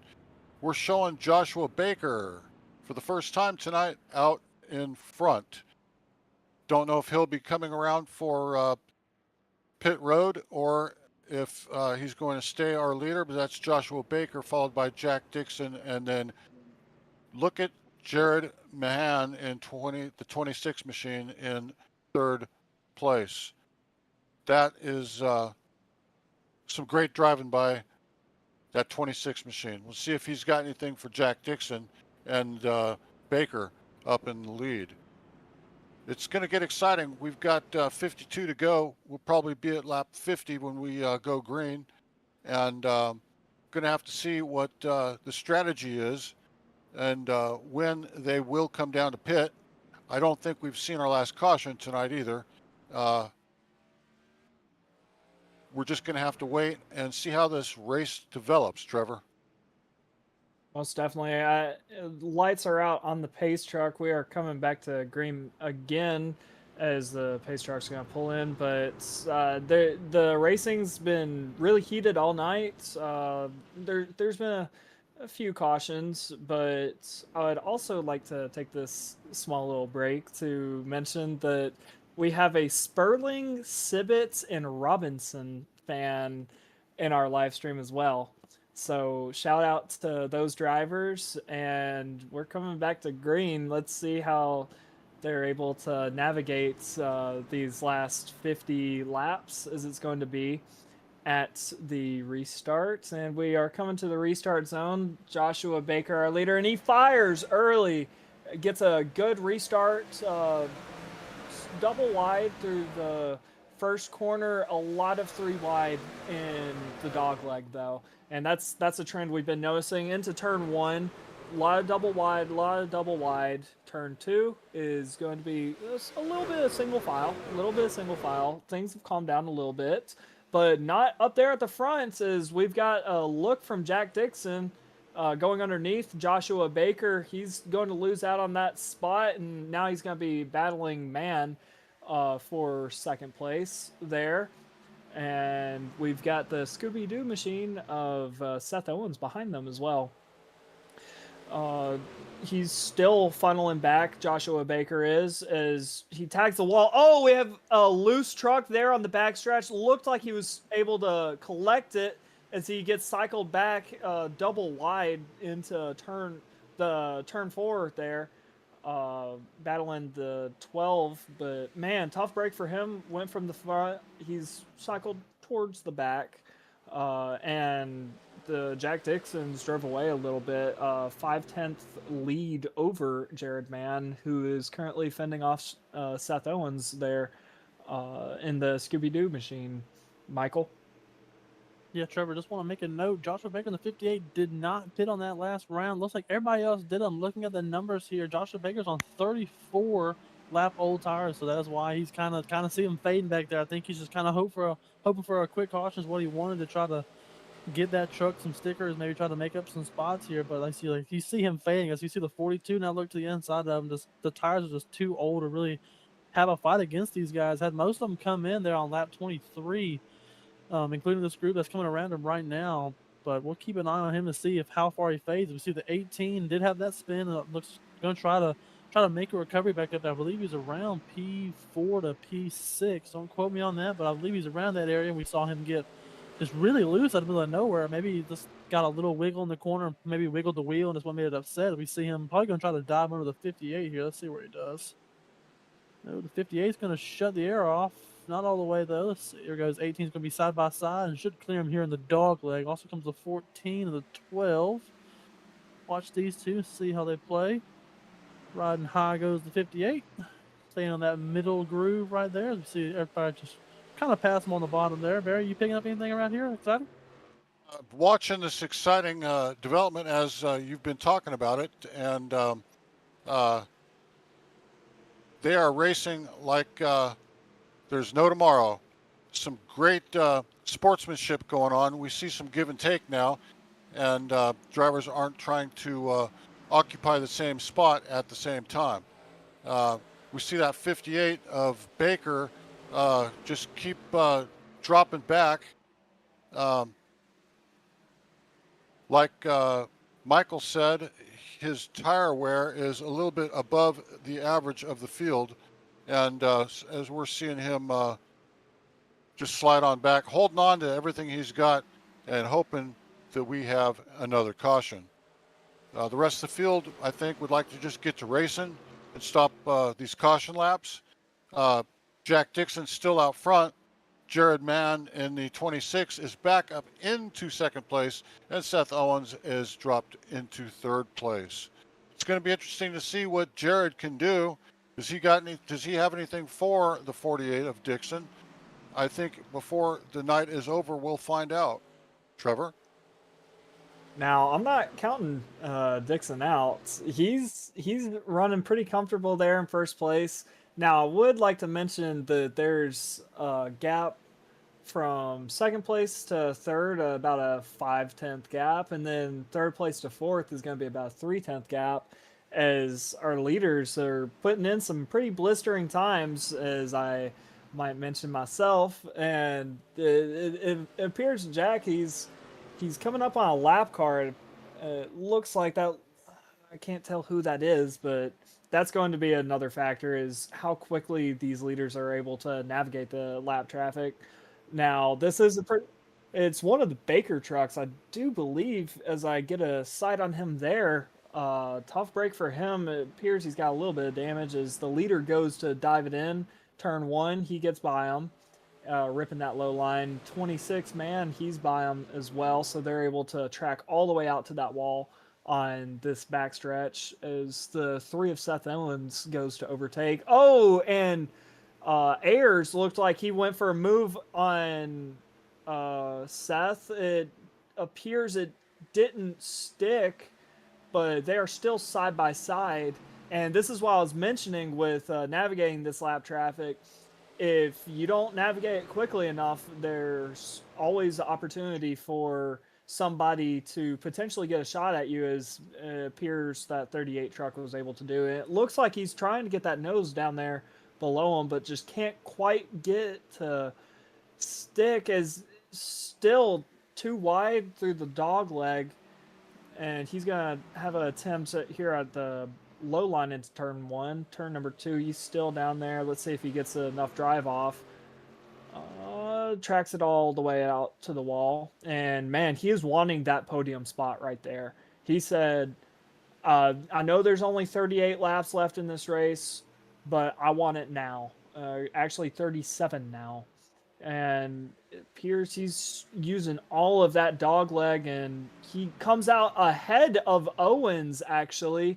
And let's see if he's able to seal that move and start looking forward again. No move quite yet. Going into the braking zone, he grabs that bottom. It appears he's got that third place spot. He's moved up one, and Owens back one. Michael. Yeah, Trevor, I'm trying to wait till this next round, see if we can get a lap time. I think the 3 is a little bit slower. Maybe trying to tire save here towards the end. Maybe try to save it for the end of the race. He may have heated up. I just don't think maybe he did. I don't think he heated up too bad on that first. So I think he's just trying to be patient. Keep those tires pretty cool. Don't want to overheat them and wear them at the same time. Because you heat them up, it's going to wear a little bit more, because it's not going to ride as well as a cool tire where you get maybe a normal wear going on off of them. But we see him under attack from the 65. 65, I believe, is a lap car. Let me double check myself. I'll have to come back on that. I don't see him on my pylon. But we have the 3 still battling back there, trying to keep him off. We have the 38. Obviously, like I said, you can see them pulling away from Seth Owens there in the 3, as we see Man just still hanging around the 48. Maybe what he did with the 9 earlier. just trying to just be patient and kind of hang around with him. We see the 65 going under the 3 here of Keenan Kimber. 61 on your screen, he has a 65 truck. As we see him clear the 3 there.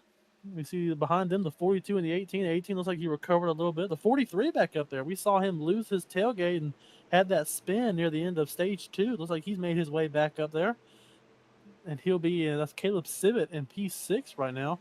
And looking at the lap times after the last lap, so right now we have Jack Dixon, our leader, ran a 28.063 with man right behind him with a 28 almost flat with him. And then Keith Ayers in the 38 actually just a tick faster at 27.995. Oh, the 42 and the 18 tangle. Oh, big trouble there for the 2 up there. It looked like that 42 might have come down on 18 or vice versa. We'll see a replay of it here. 18 goes in low. He's looking to overtake this 42 and gets a drive off. And it just looked like he got loose. Man, I mean, it is getting on later into the race. Tires definitely could be worn, as it looks like the 18's trying to get off of Aaron Longworth. But man, it could be getting later on in this race. Only 32 to go as of this moment, and could be worn tires and just wasn't expecting it to break loose, or also could have been so tight that it can get loose via that, just because you're trying to get the truck to turn more than it wants until finally snap, and it's no more grip, and then you're spinning the right rear. But it just looked like he got loose, came down to the 18, collected into that inside wall on that backstretch. As we see a couple of actual takers, they said, I want some tires, and we'll see, Barry. Yeah, so as looks like we've got the 26 of Jared. He came out first. I don't know how many cars we had or trucks we had stay out. Looks like we've got a few that are going to be out there in front of him. I don't know if they're going to be getting the wave around, and the 26 will be lining up first. We're going to have to look and see what happens here. So it looks like the 12 is the only one that's on the lead lap in front, so he must not have taken tires. Everybody else is going to get the wave around here.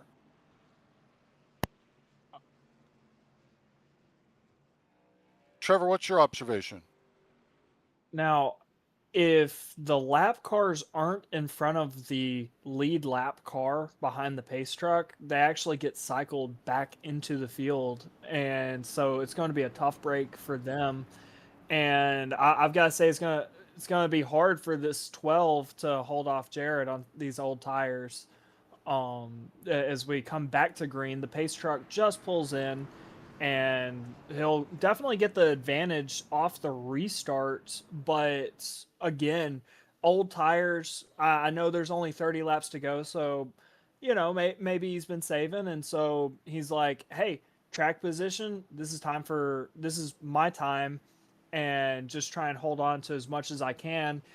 Coming into the restart zone now, let's see, and he fires almost immediately, catches Jared off guard a little bit, and he is rolling. Let's look at the dog leg, certainly 3 wide back there, and he's your leader into turn number 1, as it looks like we've got a look from Keith Ayers on the inside coming into the and Keith Ayers spins himself coming out of 2, as we get another caution on that.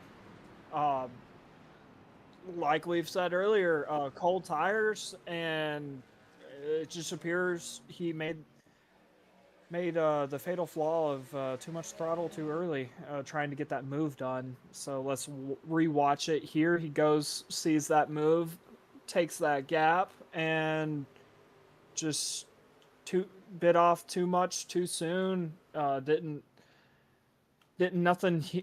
there was nothing he could have done once the truck started to snap, and it was over before it even began, really, as he got collected by someone behind, giving him some fatal rear end, or I'm not going to say fatal, but definitely some rear end damage, as we see. Man, that was the 3 of Seth Owens, I do believe, in that Scooby Doo machine, Michael. Yeah, I'm curious to see if maybe try to get a camera on the 3 and see if we maybe have any kind of front damage to him after a little bit of a pretty good lick on the back of the 38 there. Let's see, a little bit on that left front. I can't really tell. Maybe a little bit closer. No, I think he actually maybe got away clean there. Trying to see. Yeah, looks like it's pretty clean there. I thought maybe a little bit there on that fender. Maybe just squared him up just enough to where iRacing didn't really give him too much damage. We see the 38's going to slap some tires on and get rolling again, which now makes the 12 still your leader. So he's on 25 lap old tires. So a pretty old set, but we saw him. I think we saw him give it a little bit of time up there as we went into turn 2. We saw obviously we had the 38 below him. We had the 26 trying to build up a run out of that corner. Maybe try to give him either a bump or try to attack him going into turn 3. So we want to keep an eye on that. So the 12 is on 25 lap old tires. Everybody else is on about 4 until we get to Joshua Baker in the 58. He's on 7 lap old tires. And so kind of just holding on for dear life up there. Just interested to see if he's gonna be able to hold on to, as we see Keenan Kimber now put his name into the hat up here. But I think all eyes are on the 12 and the 26. Obviously, our 2 leaders. Interested to see if the 12's able to hang on, if the 26 with those newer tires are kind of able to slingshot himself around. Barry, what do you think is going to happen here? Well, Michael, we're not in Vegas, but if I was going to put money on any of these trucks right now, I think I'd put it on that 26 of Jared, who's going to be starting on the outside of the first row as we come back to green. I think he's got an excellent chance to control this race with starting out what would be about 25 to go, as the pace truck has moved off. We are getting ready to go green as we wrap around the track. We'll get into the start zone, and Griffin will be the first one out. Now, last time, Jared Mann did not get a great jump and actually almost came into 3rd place. Trevor, as we're getting ready to get going, what do you think? Mirroring what you said, Chris is going to be on some disadvantaged tires. I know Jared, he's fast, and they're already battling 2 wide, and it's looking pretty sketchy up here. Looks like Jared's taking the outside line, and Keenan Kimber's on that inside, and going down the backstretch. 12 falls in line behind Kimber, trying to claim that inside spot, as we are looking 3 wide on back just about. And Jared, man, he's just going to take that first place, and he's going to run with it as they're battling behind. 12, he's still bleeding position here. He hasn't fallen back into line yet. He is still just out of place, wrong place, wrong time kind of thing, as we see the 43 of Caleb Sibbett right here in that John Deere machine coming up behind him. 3 wide, 2 wide behind, as we saw somebody tap the wall. And Jared, he has got a 6/10 gap on 2nd place of Jack Nixon, who's battling Kimber as well, a 10th behind, might I add. Michael? Yeah, we saw what we really do. In my preference, what really puts my preference here on this track, we saw that pass. We had the 12 stuck in the middle. You had the 26 on the outside, and you had the 65, excuse me, of Kimber on the inside there. And we saw that Kimber really had to wait for the 12 to almost give him room up the track, whereas the 26 was able to put the foot down and blast around the outside, and didn't give the 65 any chance to really try to close that gap and hop in line there, which is why I really like to, here at a place like this, I like to pass on the outside coming out of that really flat section, just because you're able to really stand on the gas as opposed to being at the mercy of the car above you. Obviously 3 wide, didn't have a ton of room to work there, but obviously he's going to be a little upset that maybe he wasn't able to kind of capitalize on the 12 there. He's trying to go under him there. As we see the 12 is just under attack from everybody back here, including the 42. that's a cluster back here. The 17, the 1, the 12, 38, 83, 42, 58. All around, moving around. The 12 still is kind of a roadblock. So we see the 38 is going to dive hard on that dog leg and see if we can get it through clean here. 4 wide. See who sticks, see who doesn't. 83 in the middle of that sandwich. The 42 and the 58. All over the place back here. This is just fun to watch. 17 into the wall here. It's an absolute blast. Let's see if they go 3 to 4 wide here. No. 2. Just 2 there. We got 3 wide ahead of them though. The 12 still fighting. 42 there. Let's see. Here we go. Big fan there. Good gracious, they're all over the place. 3 wide once again. I keep saying that over and over again. Let's see if the 17 can get a run and try to clear the 12. Maybe. Yes, he will. The 12's just kind of in no man's land. Just really holding all these guys up, which is making this big old group kind of just stuck together as we see the 58 go underneath them there, and that's going to start to dissolve that and let everything start coming back down, Barry. Yeah, it looks like we're doing some trailer park racing here tonight. We've got some single wides, but a lot of double wides, and every now and then a triple wide, which is not allowed. Trevor? Yes, sir. It appears that 12 has bled a lot of positions, and I'll always talk about when do the gloves come off? When do you really start fighting for positions? I don't even think they've had gloves at all tonight.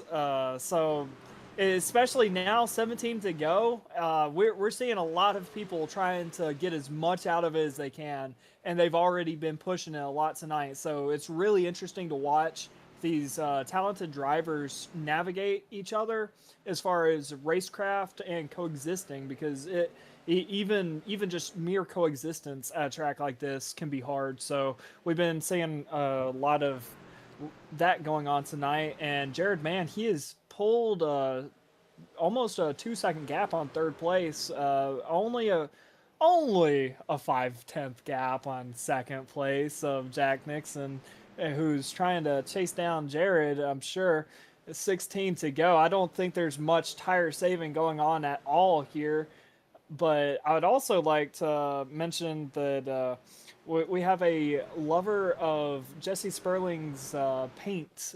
They watch the 29 every week, so shout out to that driver, as we have 15 to go of Jared Mann so far, and there's, I'd imagine, going to be a lot more drama and overtaking going on back in the pack as well. Michael. Yeah, Trevor, obviously we've been watching the 29 here. He's just had a really bad luck today. He caught in a bunch of wrecks throughout this race. Really wasn't anything his fault, just kind of wrong place, wrong time, like we said over and over again. It's just chaos and calamity around here. Every time it seems to happen, he's had his nose around it or somehow got caught in it just inadvertently.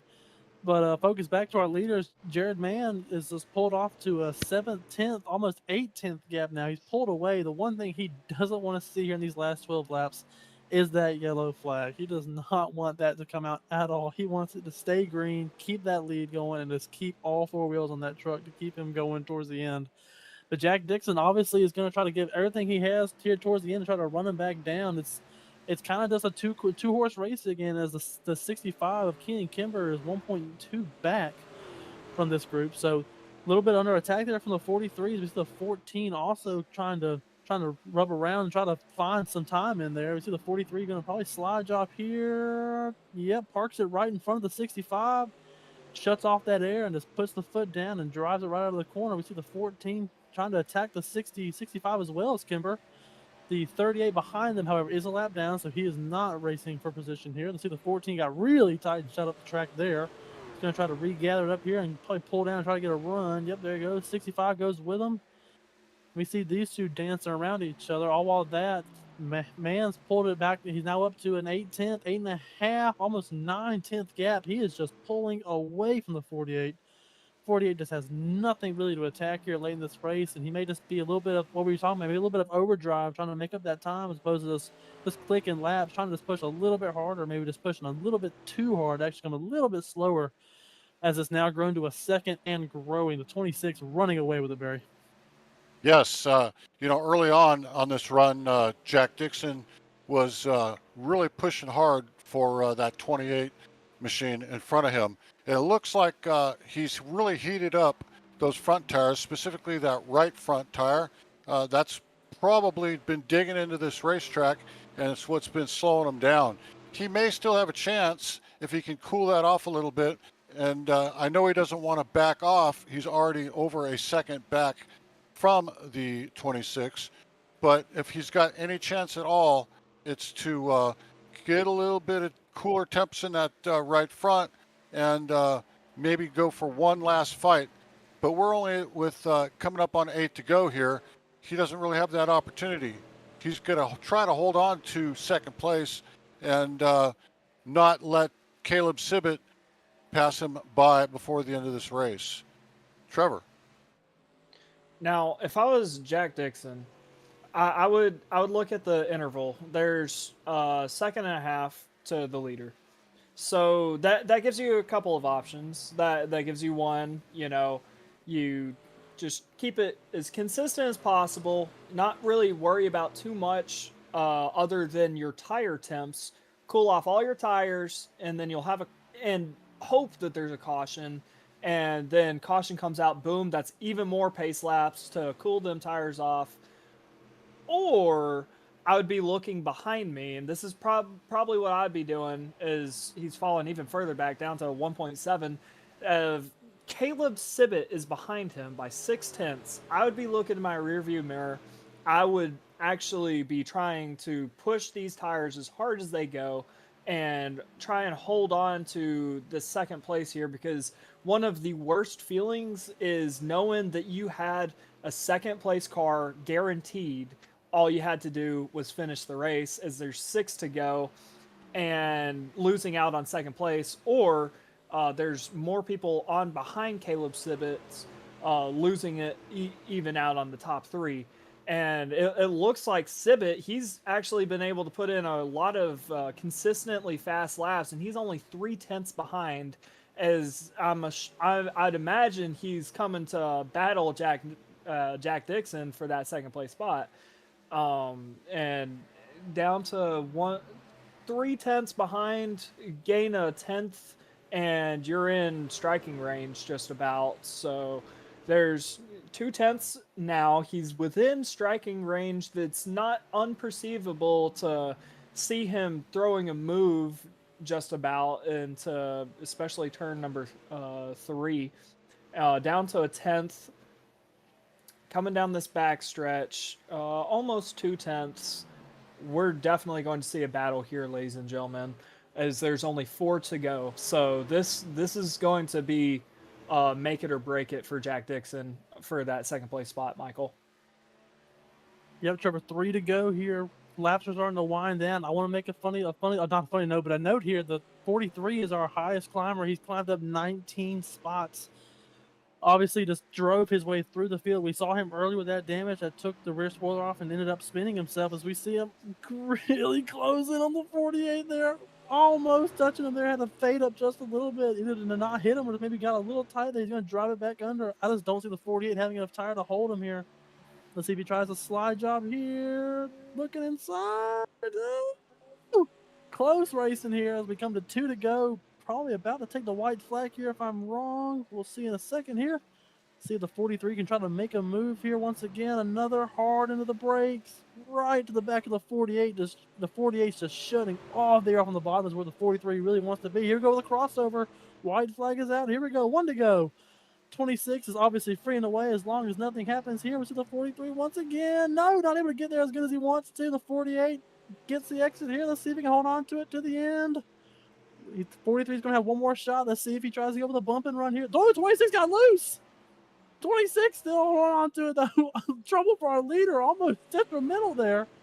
So come across the line. He will take the win. That's the 26. As we see this group behind him, let's see how they finish.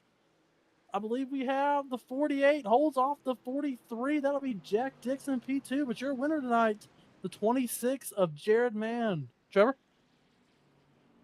Wow, that was a battle for second place. That was a good run from Jared. He's been up and down tonight, and he gets it done. Your winner tonight of Jared Mann And wow, that was interesting watching him. You saw him in the beginning of the race. He was battling for that top spot, in which he is now. But then you saw him cycle on towards the back through, I'd say, bad luck or whatever it is, and you watched him battle back to the front, and then finally take the lead and just completely drive away with it. Almost bottled it there at the end as he got a little bit loose, but let's watch him as he burns it down. He gets it done tonight. That is Jared Mann and Jack Dixon, your second place, and third of Caleb Sibbett, as we move over to the results here shortly after watching this fantastic burnout tonight.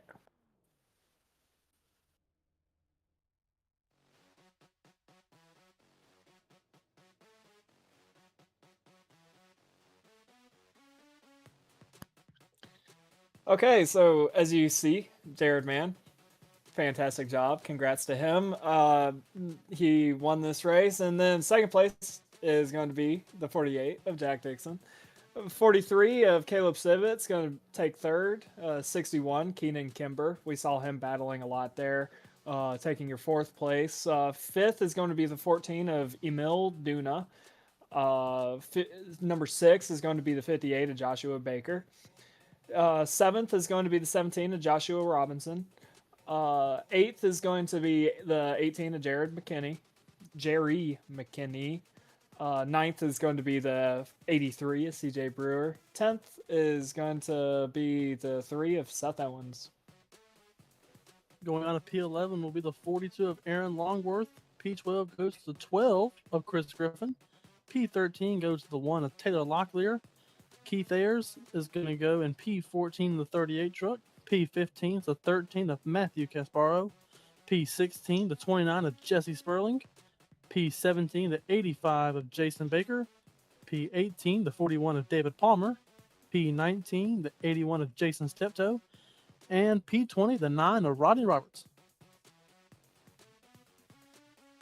And rounding out our race tonight is 26th place is the number 1 of Jared Mann. 21st is Will Moore in the 34 machine. 22nd is Christopher Hockley in the 24 truck. That'll wrap it up for tonight as far as our top 10, and some great racing here tonight. Trevor, what do you think was the key to Jared's victory here tonight?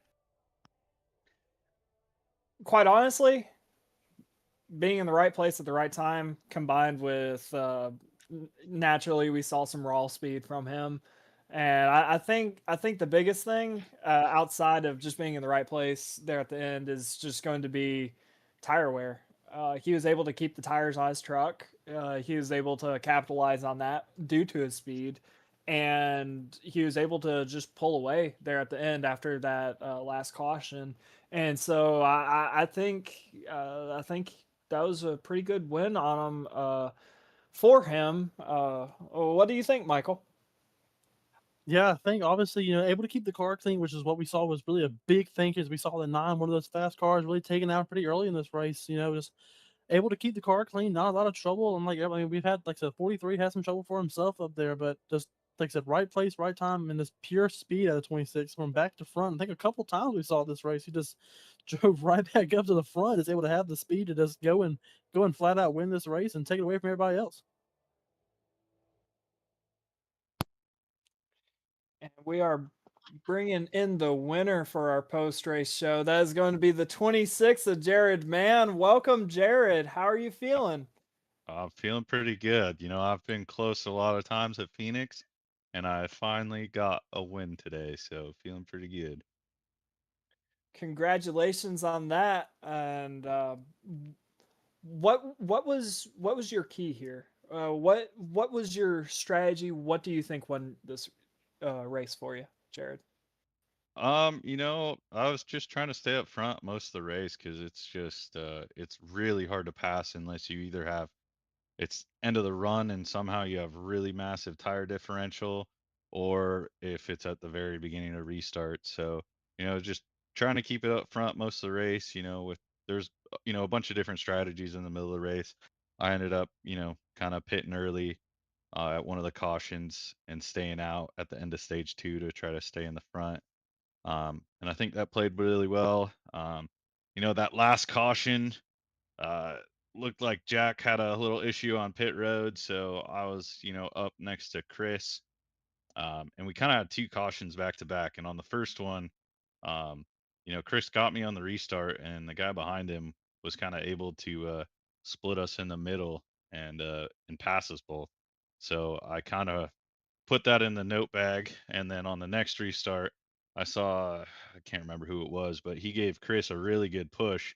But I just made sure to hold Chris really tight on the restart so he couldn't split us, and I just tried to pin Chris down to the bottom into one, so I'd be the only one that would be able to take the outside, and got me the lead. And then just clean air and stuff was able to pull away from everybody else. But yeah, it was a fun race. Completely understandable. And my other question for tonight is going to be now, obviously, there was quite a few cautions. I was going to ask, did that how did that play into your race, Jared? Yeah, there was, it's Phoenix. It can get kind of rough, and I was going into it trying to figure out last stage, like, are we gonna pit? But if we pit under green, you're gonna go a lap down. So it's like, well, there's been a lot of cautions, so we kind of just team decided we were just gonna stay out and kind of just hope for a caution. And then if not, we would have had to pit with 10 to go or so. But cautions came out, so it played into us. Unfortunately, one of those cautions was me and Rodney getting together when we were racing really hard in stage one. Feel kind of bad for that one.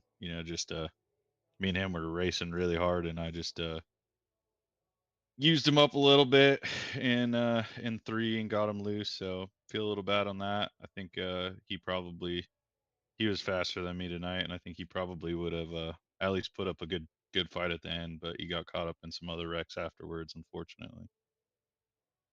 I completely understand. I'm going to throw it over to Michael for questioning. Hi, Jared. Obviously, congrats on the win there. I just kind of want to go back a little bit more to that pass you had around the 12. You had the 65 of Kimber there.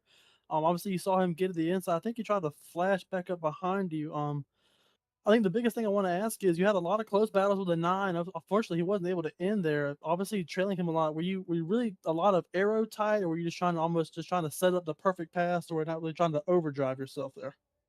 Yeah, didn't want to overdrive it and ruin the tires, and then you get super loose trying to pass on the inside, and he was really good, kind of blocking me everywhere. If I tried to go high, he'd go high. If I kind of went low, he went low, at least to give me a little arrow tight or loose. And yeah, it was just I would get him coming out of two, and I could get to his inside in three, but then you don't have a run down that big stretch and through the dog leg.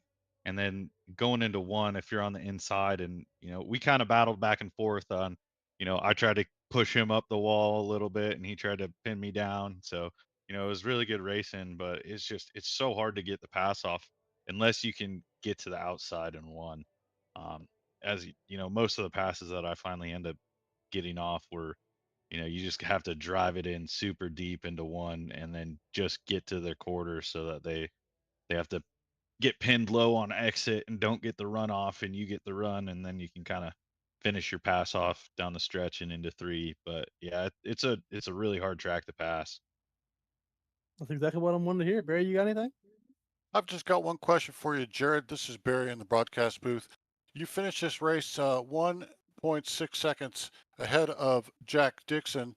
What were the difference in your tires versus the 48 machines and the 43 machine who fought really hard at the end? But what did you do to get that gap?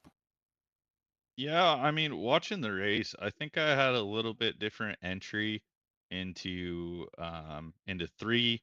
And then I also, anytime I wasn't trying to pass people, I was running a different line, kind of keeping a nice low line in one and two to not scrub so much tires. I think a lot of guys were running a little higher up in one and two. and you know, it's fast, but I think over the course of the run, you really get hit, and I think that might have been part of it. And I know they were battling a little bit between each other, so you know that could have kind of come into it as well. So Well, thank you, Jared. I'm going to send it back over to Trevor. I gotcha. And Jared, I'm going to throw you the floor if you've got anybody back home that you may want to shout out or any sponsors that may want to mention. I'm going to give you the floor. It's all yours. yeah, just thanks Cass for and helping me with strategy this race. Thanks to my wife, she's let me buy a new real race car too. So we'll yeah, everybody in that helps me out. So it's fun to get to race, and Duna for running the league. It's a really fun league, and it's really nice and competitive and mostly clean racing. So and thanks for you guys for broadcasting. Appreciate it. Awesome. Glad to hear people in iRacing actually getting into real life racing. But most definitely, congratulations again, y'all's first place winner, Jared Mann.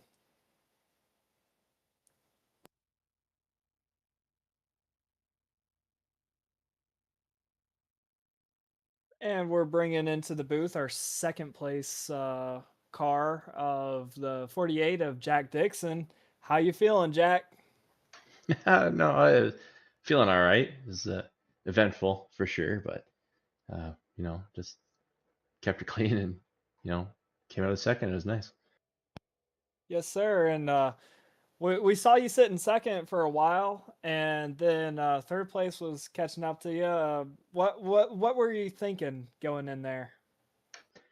Yeah, I knew I botched my last pit stop, so I lost the lead on that, and I ended up falling to about seventh or eighth. And I knew I was in trouble. Kind of had to, you know, haul ass to get back up there, but I think I burnt my stuff up a little too much trying to get by a few guys after I lost those spots, and then I was pushing even harder just to get back to Jared. And um, once I realized I wouldn't be able to get Jared, and I just had to maintain second, then I noticed that Caleb was chopping it down hard. And I just had to maintain it, and two more laps is all he needed. And he would have had it for sure. But no, I appreciate him for running me clean and not wrecking me off. Most definitely, and I know that was feat. We were watching you battle there at the end. I, quite honestly, it was really fun to watch. And I've got to ask, how were your tires when you were battling him? Because it looked like you had burnt off maybe a bit of rubber. I'm just curious about that. Yeah, the run before that last pit stop, it was about the same amount of laps. It's like 22, 23 laps on the tires, and they felt great. Like they were almost like stickers, and I feel like I could pull Jared on it. But then after that pit stop, when I was just running hard to get up to Jared, it was the same amount of laps, but I was seemed to be pushing it harder. They started to go away, and it just felt terrible. Like, and it might have felt terrible because Caleb was way faster, and Jared was faster too, so it felt bad. But I'm sure if a longer run came, I would have been all right. It's just, yeah, I think they got down to 84% on the right front, so just not enough to stick with them. Completely understandable. I'm gonna throw the floor over to Barry for some further questioning. Yeah, Jack, this is Barry in the broadcast booth. My question for you is we saw that uh, uh, end in you holding off Caleb. Um, I'm sure that as well as trying to keep that second place, you must have been in that rearview mirror looking backwards while you're driving forward. Oh yeah, 100%. He was flying. Like Caleb was fast. He deserved top three. He ran a clean, good race all night and kept his nose clean. But I was watching my bear for most of the race. There's some guy, I don't know his name. He was at the back marker for sure, but I'm pretty sure he wanted some fender. But so I was kind of watching it most of the race. But no, just yeah, can't say enough about how well Caleb ran when he caught me at the end. He was he was so fast. He most certainly was. Michael? It appears Michael had to early out on this one, but I suppose that concludes the interview. But Jack, I'm going to throw you the floor for you to shout out anybody maybe back home or any sponsors that may want to plug. Oh, I just got to thank you guys for throwing on broadcast. Time is valuable, and you guys were, watching us go round and round. So thank you guys, and Duna and Jared. They were straightening some things out when some guys were getting pretty crooked, and um, you know, Chris and Seth were in the chat room with me, making me laugh while I was going around. So definitely enjoy it, and definitely enjoy the league. So it's a fun time. Yes, sir, most definitely. Well, congratulations on second place, your second place car, the 48 of Jack Dixon.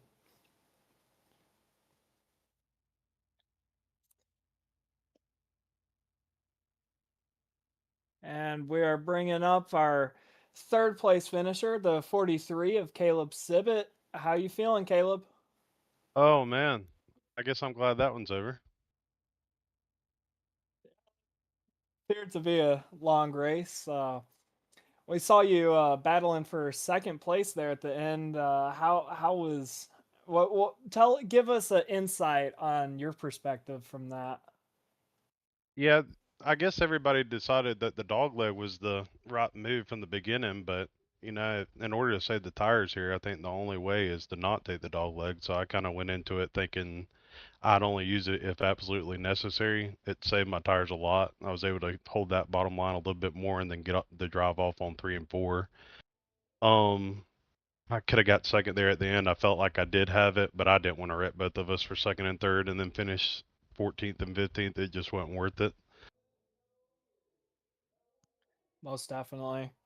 Well, how I've got to ask. There was a good amount of cautions tonight, and I know you mentioned it being a bit of a longer race. How did the cautions affect you?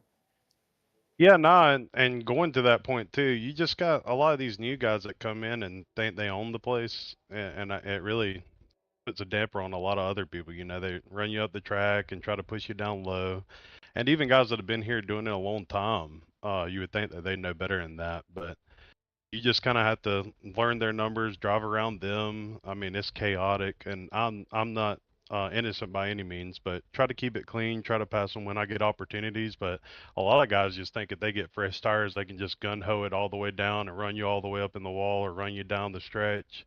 It's just not going to work in the long run. It'll come back to get them, I'm sure. Most definitely. Well, I'm gonna throw the floor over to Barry for further questioning. Hi, Caleb. Barry here. Um, Towards that end of that race, as you mentioned, you didn't want to wreck Jack or yourself and throw away those second and third place finishes. Um, were you tempted at any point to try to complete a pass? I know there's sometimes as we were watching it towards the very end, there was maybe a credit card of distance between you and Jack. It was so very close.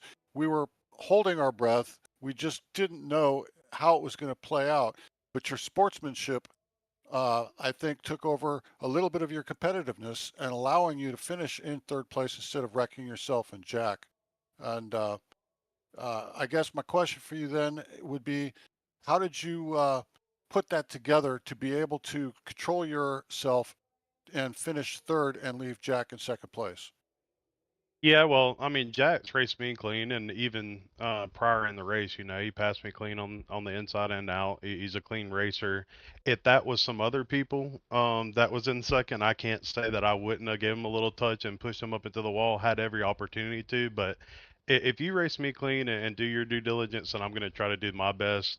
I saw they was breaking hard in 3 and 4 there at the end. That's why I kind of backed off a little bit. Thought I could kind of gunsling it down on the back and then get a run on the outside, but it didn't work out. But at the end of the day, he raced me clean. I'll race him clean. But I could probably name 10 other drivers that if they were in second, they would have finished at least third.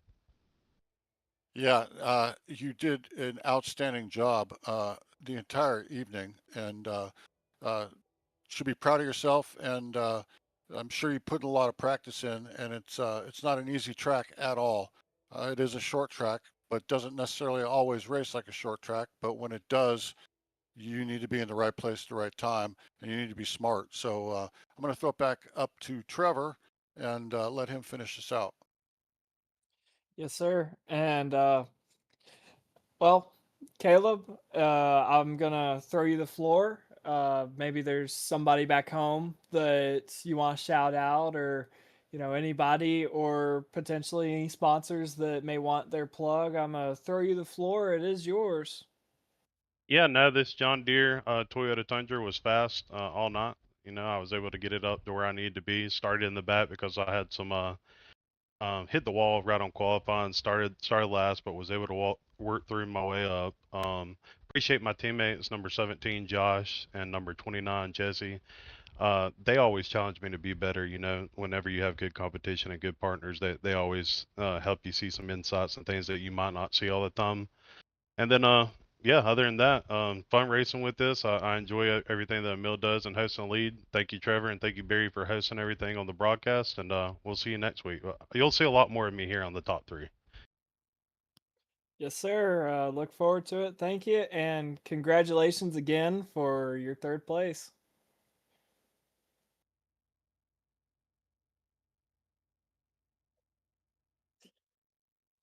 I've got to say, what a race here tonight at Phoenix Raceway. The drivers over here in the High Performance Racing League put on a credible show with strategy calls, tight battles, and plenty of action throughout the field.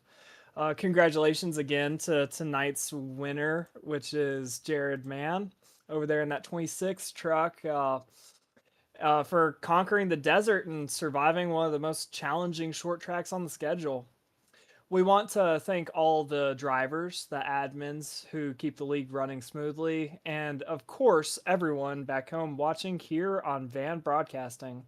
Make sure you join us next week as the HPRL drivers take on the next challenge on the schedule. Until then, stay safe, keep the racing clean, and we will see you at the